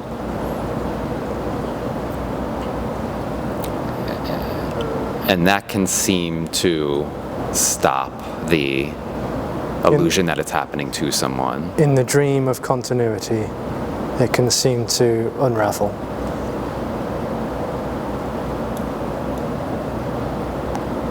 And now I want to like make that, but making that an object. Yeah. Which is why the sentence began with the disclaimer, in the dream of continuity. Right. Yeah. Because any process towards or away from liberation is continuous. It's a continuity, which is part of the dualistic dream of now and then. There's no real now and then, there's only immediacy. There's only what's immediately appearing to happen. The absolute can't be moved towards or away from. It's only ever this. There is only the absolute.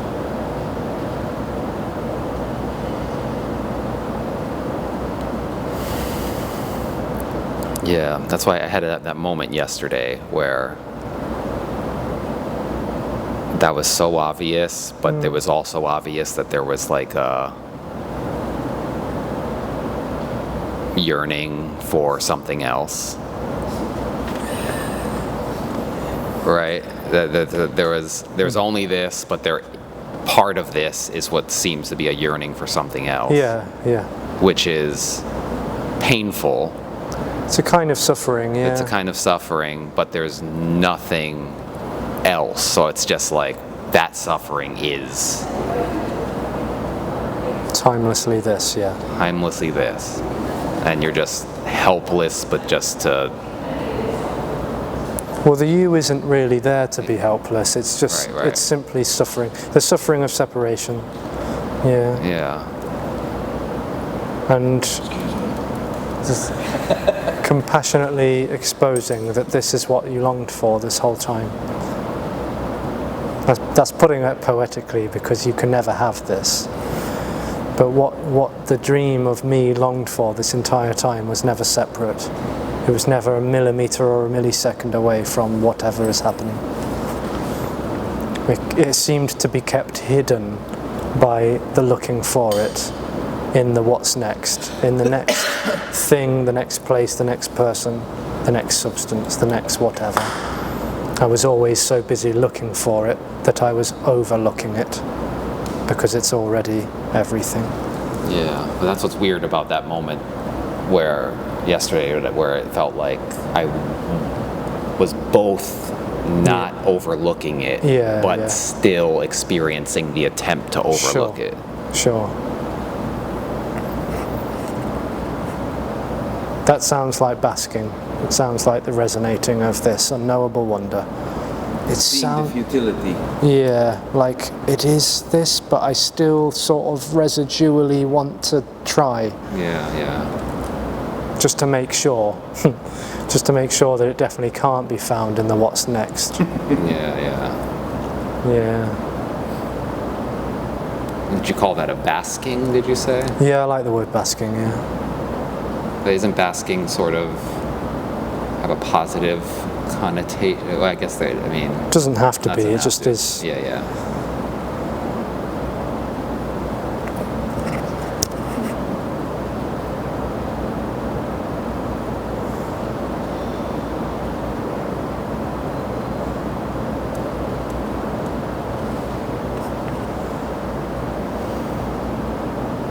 The basking is like the man made of salt who went to measure the depth of the ocean.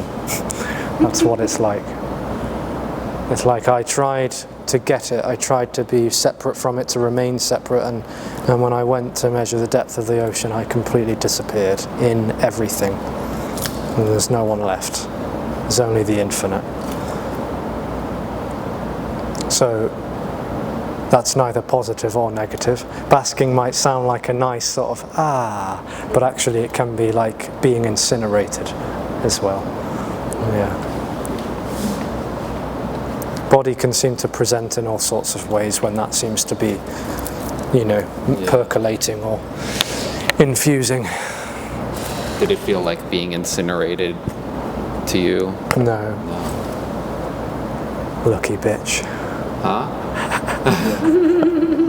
Exactly. No, there wasn't a great deal of terror when this seemed to be heard. There was a lot of pain and exhaustion and frustration during the spiritual seeking, that's for sure.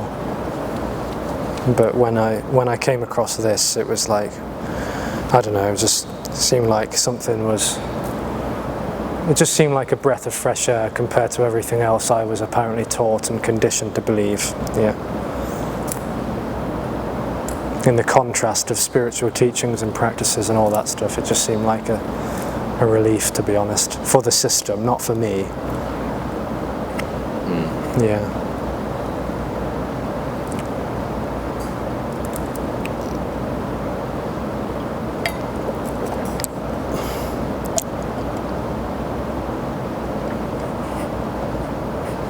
Yeah, I guess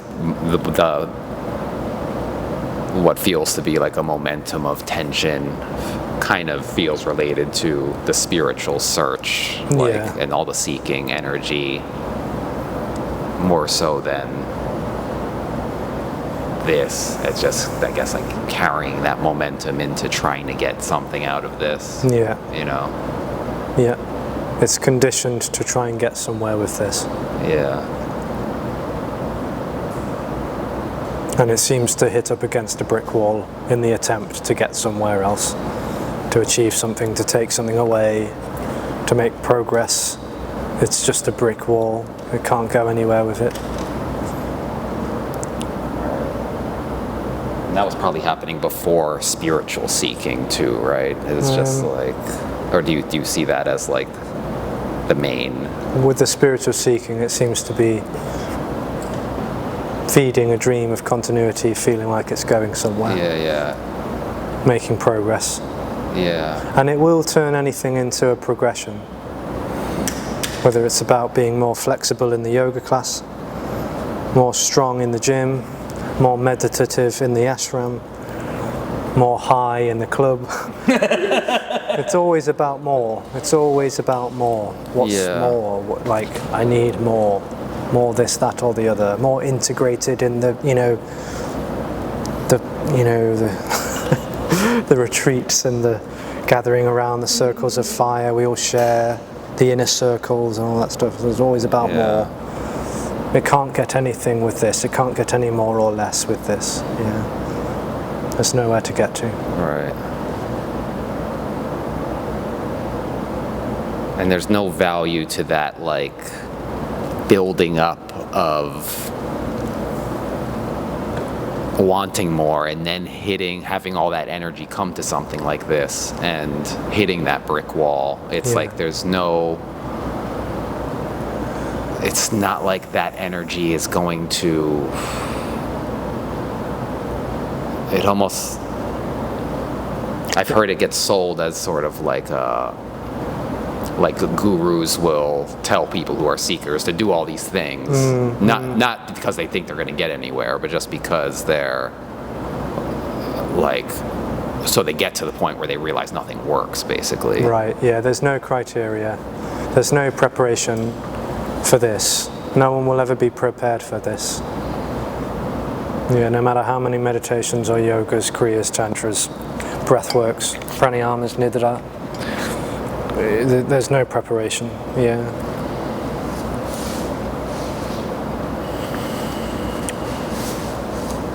I know that a few non-dual speakers went through spiritual exercises, but not everybody that comes to this has had a spiritual or religious background. Yeah. So plenty of people who never really heard the words Advaita or Hinduism, Buddhism, yoga, shamanism, or whatever else. They're just living a quite, ordinary non-spiritual life, and then it's just somehow or other either stumbling across a video or a meeting or whatever, or not, and then it's over. Accountants and bus drivers. Yeah. That's what Tony says. Yeah. But they still probably had a mild amount of seeking if they were. Right? Mild or severe. Yeah. But there's no criteria or conditions. That's the wonderful anarchy about this, is that no one is worthy or unworthy of this. Because it's not an attainment. It's not an attainment. You know, and it's not conditional.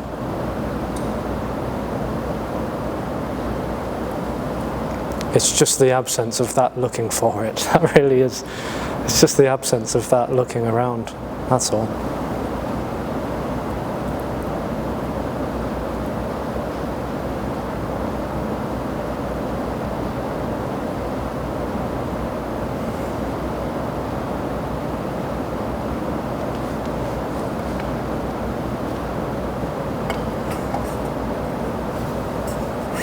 Yeah, give it to him. Yeah, exactly. He's distracting himself. It's something you had just said made me think of this question. So when a apparent body seems to change, or let's say a parent body over time is becoming less reactive, and they're doing certain kinds of work, they're in a certain kind of therapy, or they're doing something, and they seem to be having less suffering and less reactivity to certain things.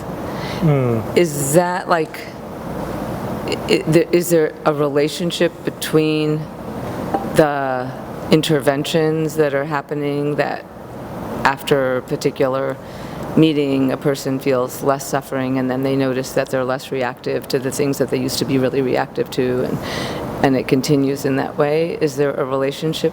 No relationship. No, there's no real correlation. There's no real. You think even statistically there's no real correlation? No real correlation. No, there's plenty of people who seem to feel themselves as separate individuals with autonomy who are very non-reactive.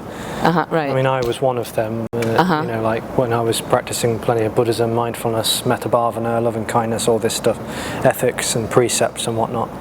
But it still seemed like there was someone there doing that, becoming more mindful and kind and loving, and, you know, skillful in their speech, thoughts and emotions and behaviors.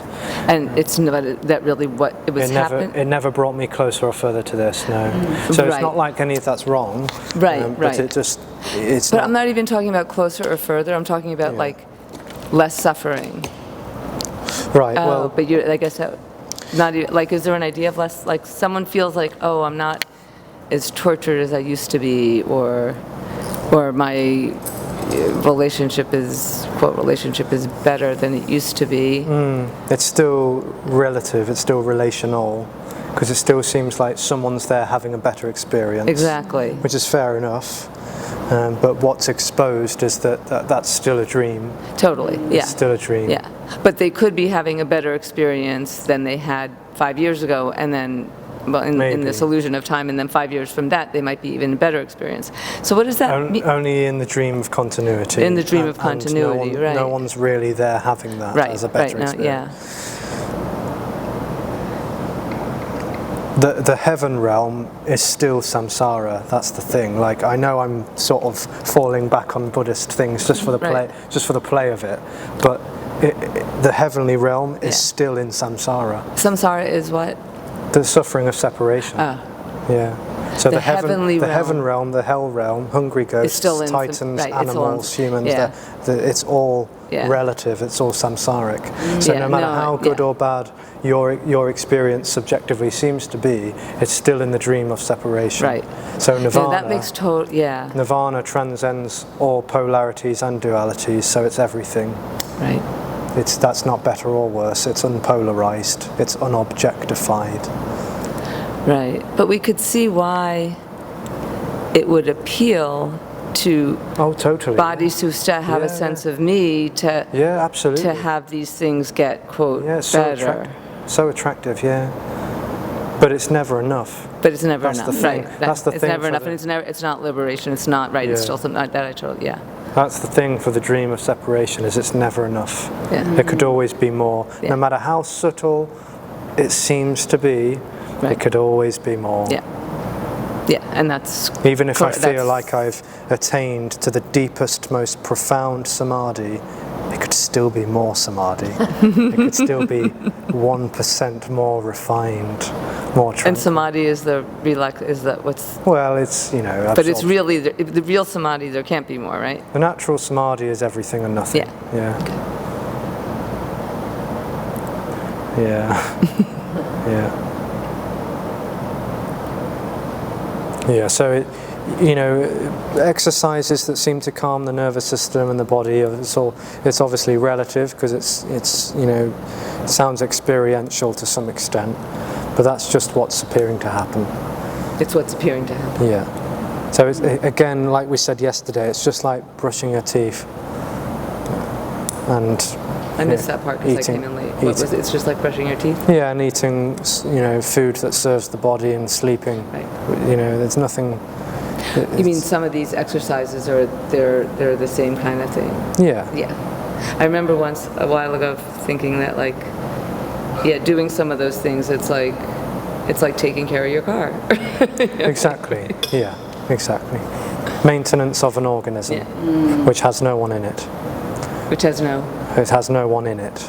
Yeah. So those exercises are seemingly taking care of an organism, but they're not addressing the existential need for something to happen. Absolutely. Yeah. But that could also come from conditioning, simply. If it's been a regimented Yeah. Yeah. organism that was doing a lot of Yeah. exercise and breathing and all that sort of stuff, it might maybe like it. Yeah. Yeah. It seems to for some bodies. Yeah.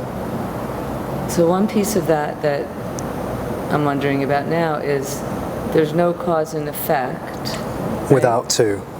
Okay, so within the dream, one can do some sort of emotional exercise release and then see a change in their behavior. Yeah, so that's what it looks like from the observational reality. Right. Like I did this and Right. now this is happening.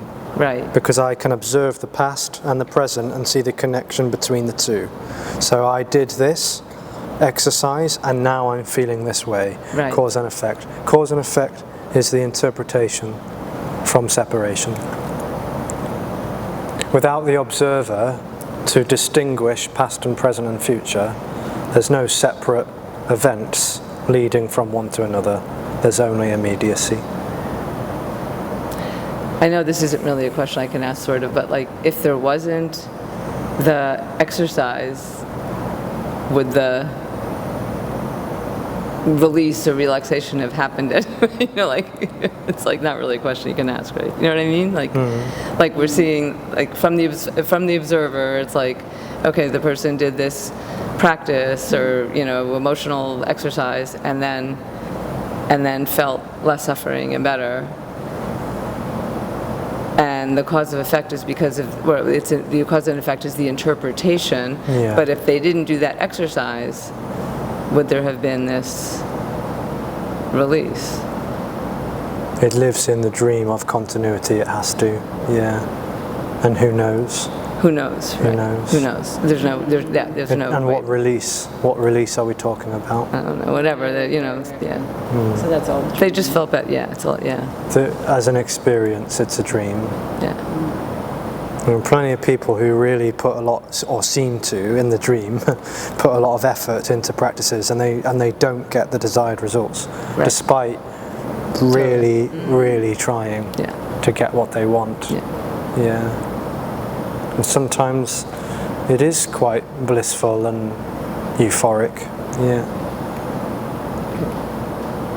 I'm not even talking about people who are looking for freedom or liberation or enlightenment. We're just people suffering and wanting some relief from suffering. Well, everyone that experiences every body that is experiencing itself as a separate entity is in the suffering illusion of separation. Yeah. And so, yes, exercises can help to calm nervous systems, but again, it's not addressing the existential need for something to happen. Totally, yeah. Because what's compassionately exposed and revealed is that there is no one in a human body. There is only unconditional love. There's only unconditional love. And it's inseparable. Yeah. It's wholeness. It's totally free. And no one can know, own, or relate to that because it's everything. there is only energy, and energy appears to localize, to contract, to form, to solidify, to separate, to split, to What was the divide. last word? To split. Oh, it's to split. Yeah. And compassion is just effortlessly calling out that this is home already and nothing needs to happen.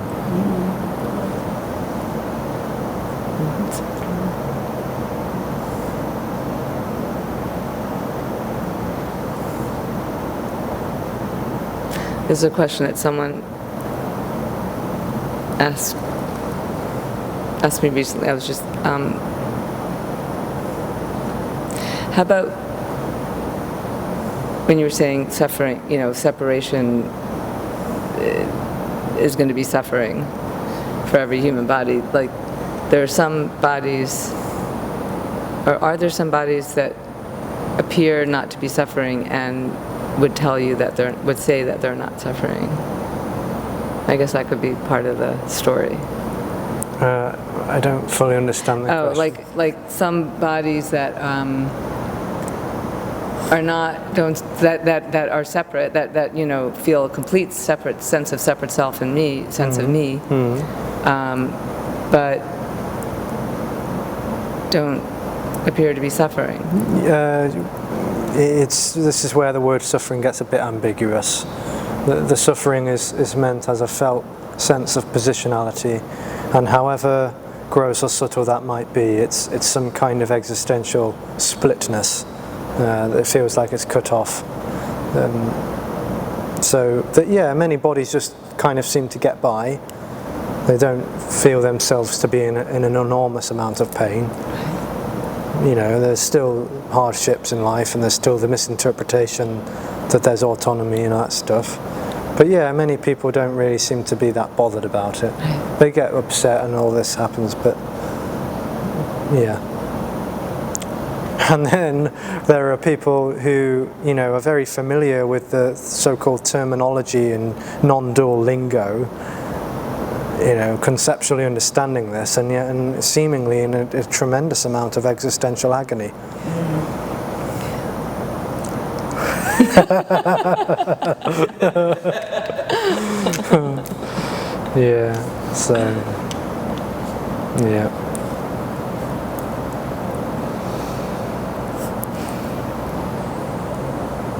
Were you in agony?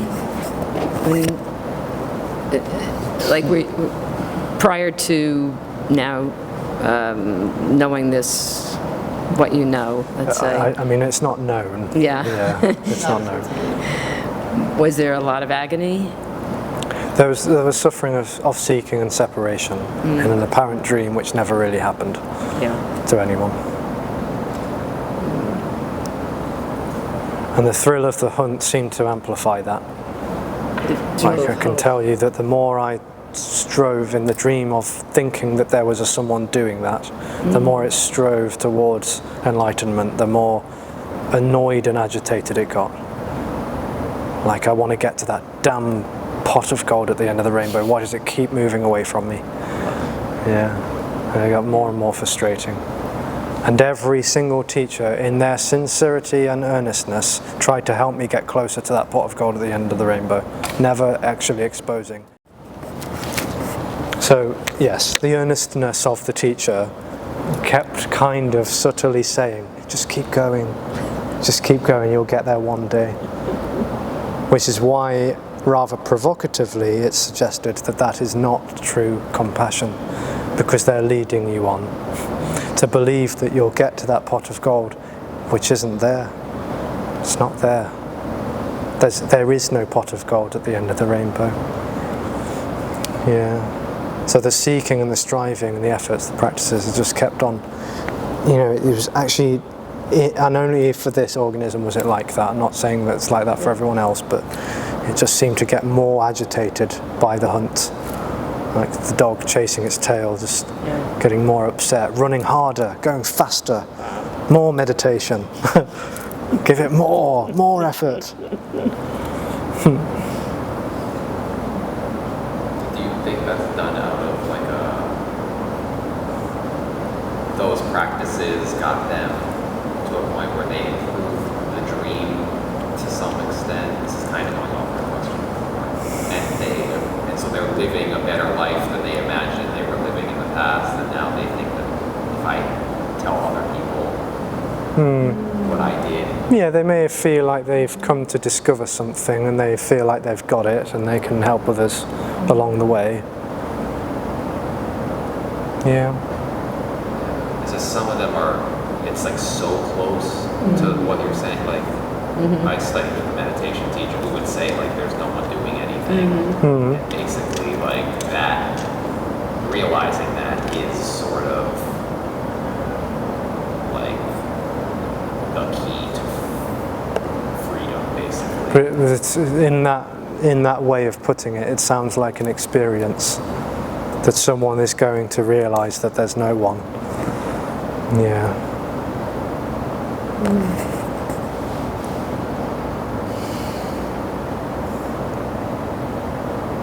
I remember the same teacher saying that.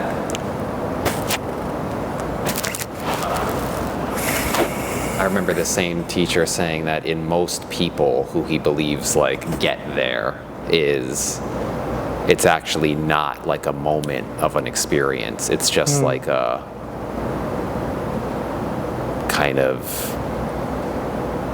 forgetting that, like, you know, you just ask them 5 years later like how you're doing, and they're like, oh, I kind of like great, and they wouldn't have much to say about it. It's like a unconscious integration in a sense.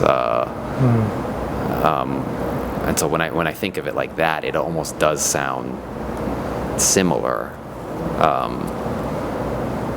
But then there's still the practice advocation for practice. I mean, I haven't yet met anyone who has practiced their way to being no one. I just haven't. I've not met anyone who's practiced meditation and then that's led to an absence of separation. Every time I ever speak with anyone remotely interested in spiritual practices, they are totally invested in the notions and the beliefs, the ideologies and the views and the values and opinions of there being someone that's making an effort to do that meaningfully to get towards some kind of desired destination called enlightenment. It doesn't lead anywhere. It's in the dualistic and relative dream of A and B and how I'm going to get from one to the other. Yeah, it doesn't. They are exercises designed for the nervous system, not addressing the existential need for something to happen. So in that sense, it's irrelevant because it's not helping or preventing. It really isn't actually doing either. It's not actually feeding or starving a dream because there's no continuity for either to actually be real.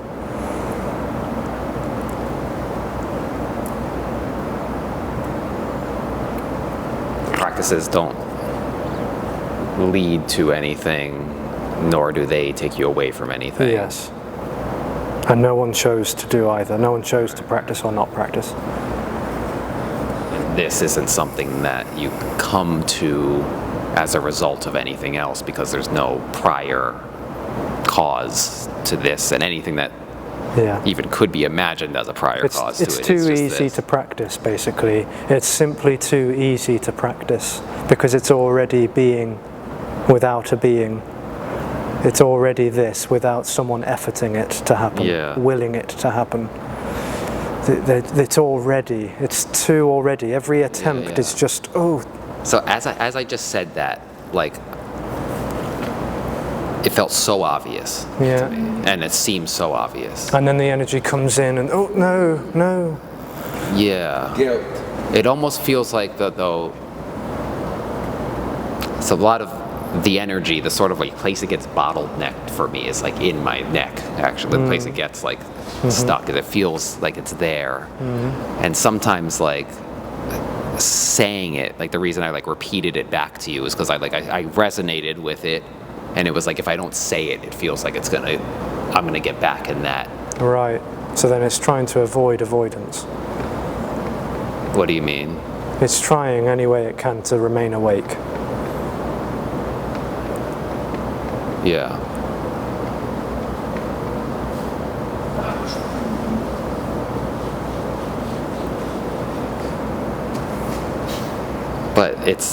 But what saw it wasn't a thing, wasn't a self.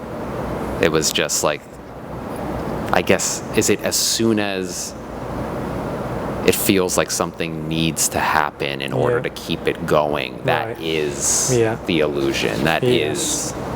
And it's energy on the lookout. Light bulb switches on. I am on the lookout. Keep my eyes peeled. It just feels like it happens so seamlessly. It's like nothing turns to something. Yeah, it's effortless. It's what? It's effortless. The illusion is effortless. The appearance of the illusion is effortless. Yeah. Which is why it's innocent in a sense, and it's not, nothing needs to be done about it. Yeah. Innocent in a sense.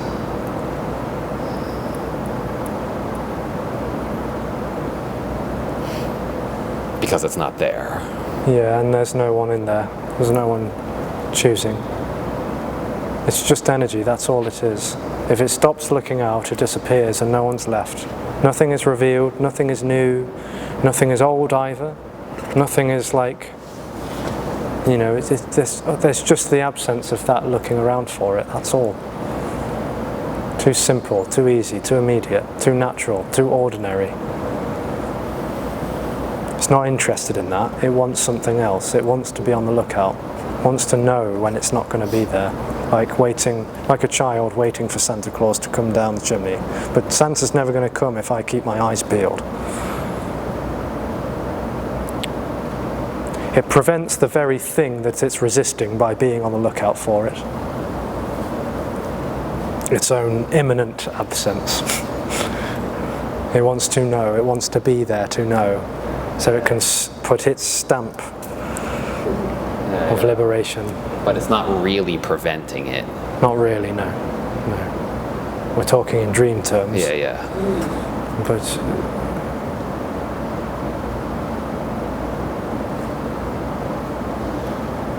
when it dries up in the dream of process, when it dries up in all of its futile attempts to get somewhere, to make something happen, to achieve this, to attain that, to find something out, to discover something new,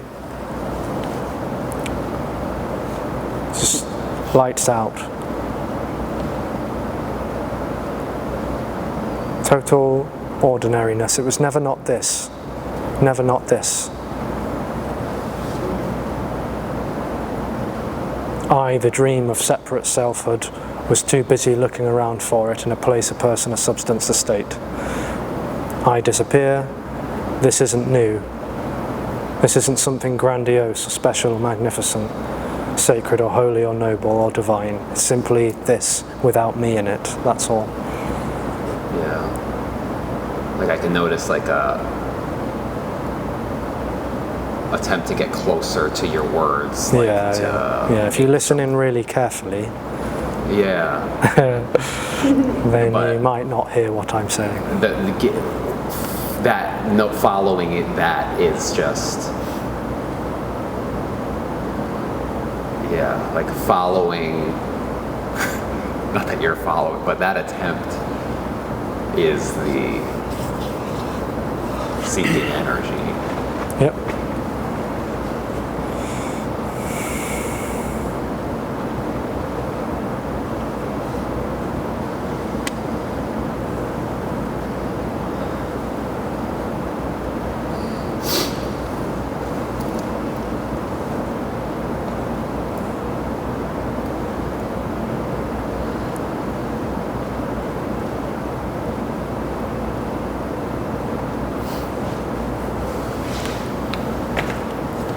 It's like trying to run beyond the horizon. Yeah.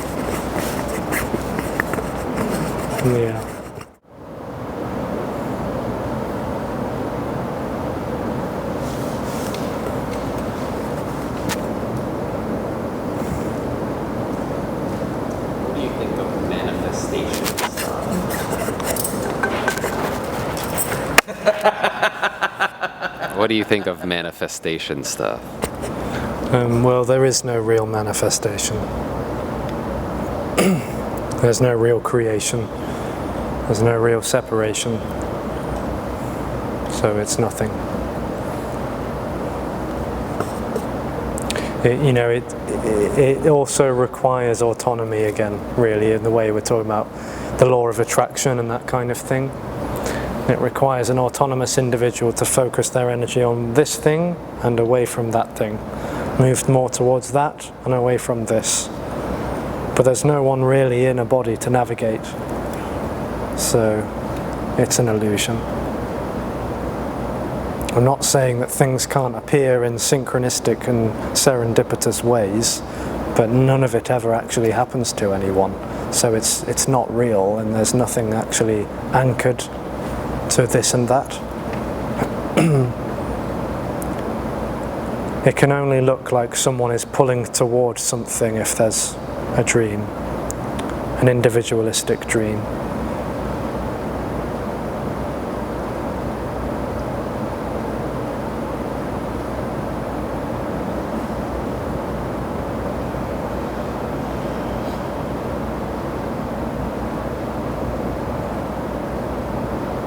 I was thinking about like synchronicity and serendipity, and because there's no separation, there's just a natural way of things. Yeah. But when it happens, when it recognized in the personal story, then it seems like it's a miracle. It's just a natural way of things, actually. Yeah. Was what I thought about it.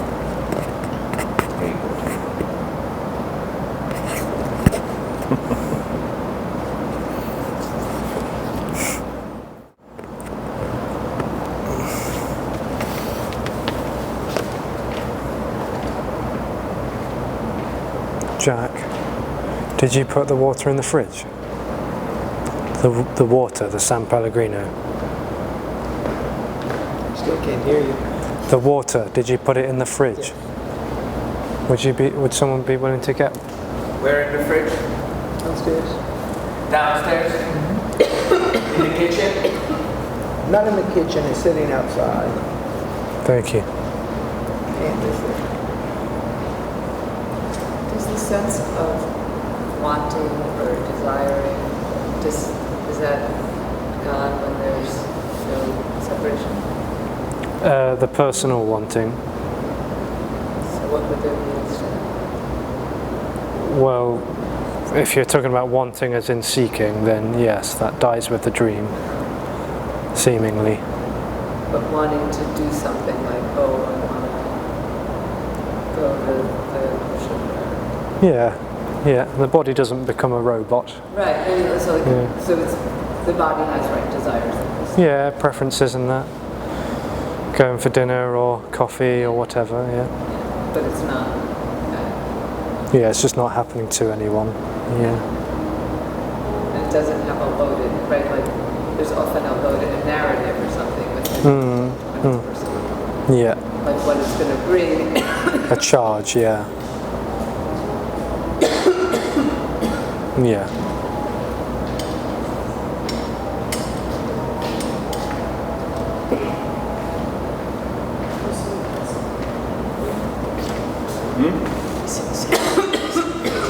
You want the heavy cream? Oh no, it's I can get that later. Yeah, thank you.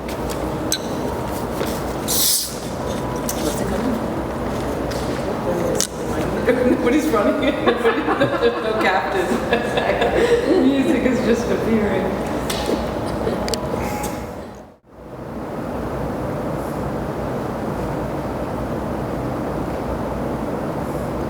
The concept of relief is only if one were to project that onto some sort of future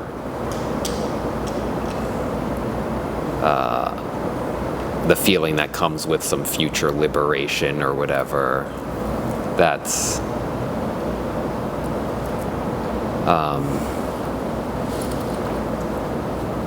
all, I can tell that's all dream stuff because it's projecting an object It's personalizing the present, what's happening, and projecting a future object of an absence of something that's into the future. Yeah. And it's all just dream stuff. Yeah, because there is no future. Liberation is the illusory collapse of past, present, and future. Yeah. And so, but you would even say that's not, even when the collapsing of past, present, future isn't relieving, or is it? It's an impersonal liberation, and we could call it an impersonal relief.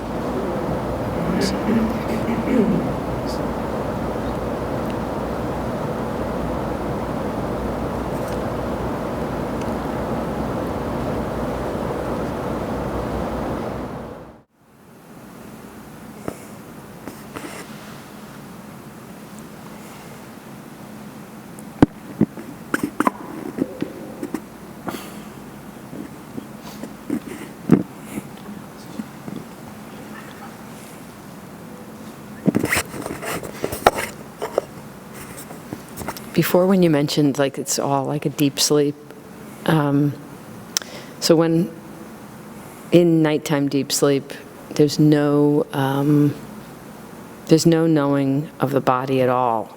There's complete absence. And so is it the exact same thing? There's no, because like if I just shut my eyes now, There's still a subject. there's still like a knowing Yeah. inside the mouth or inside the eyes or something. Yeah. But in deep sleep, there's not that at all. Yeah. So in the knowing of the inside of the eyes and mouth or whatever, that's still the someone, that's still a separate Yes. sense of someone. Yeah. There's still that, That's the dream. wow.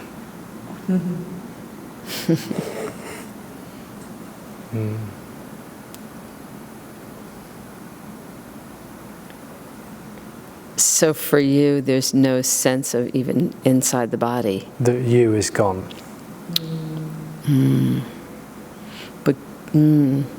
But the sense of the body is still there, Well, not really, no. right? It has to be a you to sense that body. Because the body would have to be an object. Oh, wow. So you gone, there's no body. There isn't a body. Such It's really like deep sleep. Yes. Wow. Or could you say the body is part of the everything appearance? It just kind of makes it sound like a thing, that's Yeah. all. Yeah. Something separate from, Yeah. Because I just noticed when I closed my eyes, I could still sense internally, Right. but that's definitely separate. There's something. Yeah, something being perceived. Yeah, yes, exactly. There's a Without perception of subject. something. Without subject, perceiving is neither subject or object. Just perceiving, which is nothing. Perceiving. There's no perceived and perceiver. Right. So then even perceiving is not accurate. Right, because it feels like just perceiving, but it's really not. It's sort of a perceived. Yeah.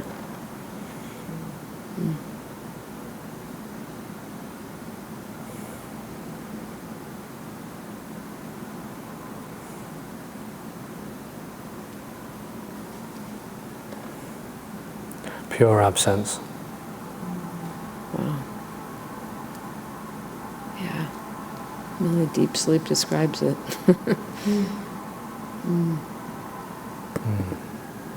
In a way, it's a core fundamental. What's that? The collapse of the structure of contracted energy that makes this I am, which the lens which through everything was filtered as a separate experience. This is core change in that sense. For that illusion, Yeah. which never was there in the first place. Yeah.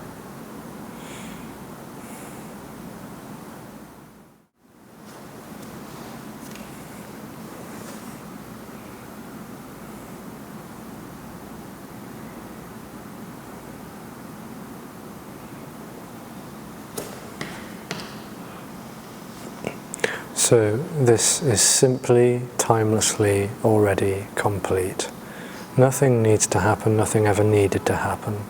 This is already what was longed for this entire time. It just seemed like there was an illusory overlay of something waiting or wanting for something to change or happen. But in this simple and natural, ordinary flickering out of a light bulb of me, I am awareness. It's just quite naturally what is appearing, unobjectifiably, naturally and ordinarily this. It never needed anyone's attention, it never needed anyone's worship or devotion or attempts in any which way. There just is the naturalness. Every attempt that rises up is in a sense a complicating of something that's already too simple for comprehension's sake. So no conceptual understanding or conceptual framework ever really gets to this or away from it, never really elaborates or describes, defines, because it's just simply too immediate for any process to rise up. So every question and answer, every comment and response, every intro and outro, and everything in between that is just simply, timelessly, absently, nothing freely being that.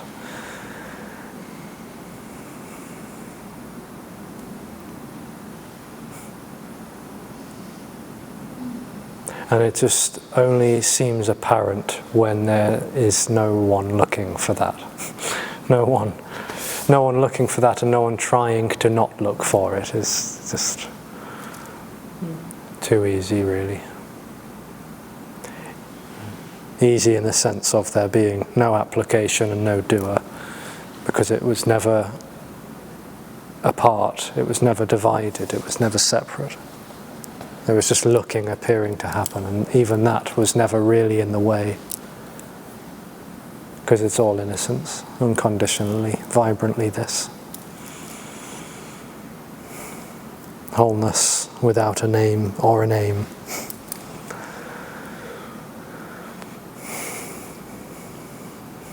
Thank you everyone, much love, thanks for coming. Thank you.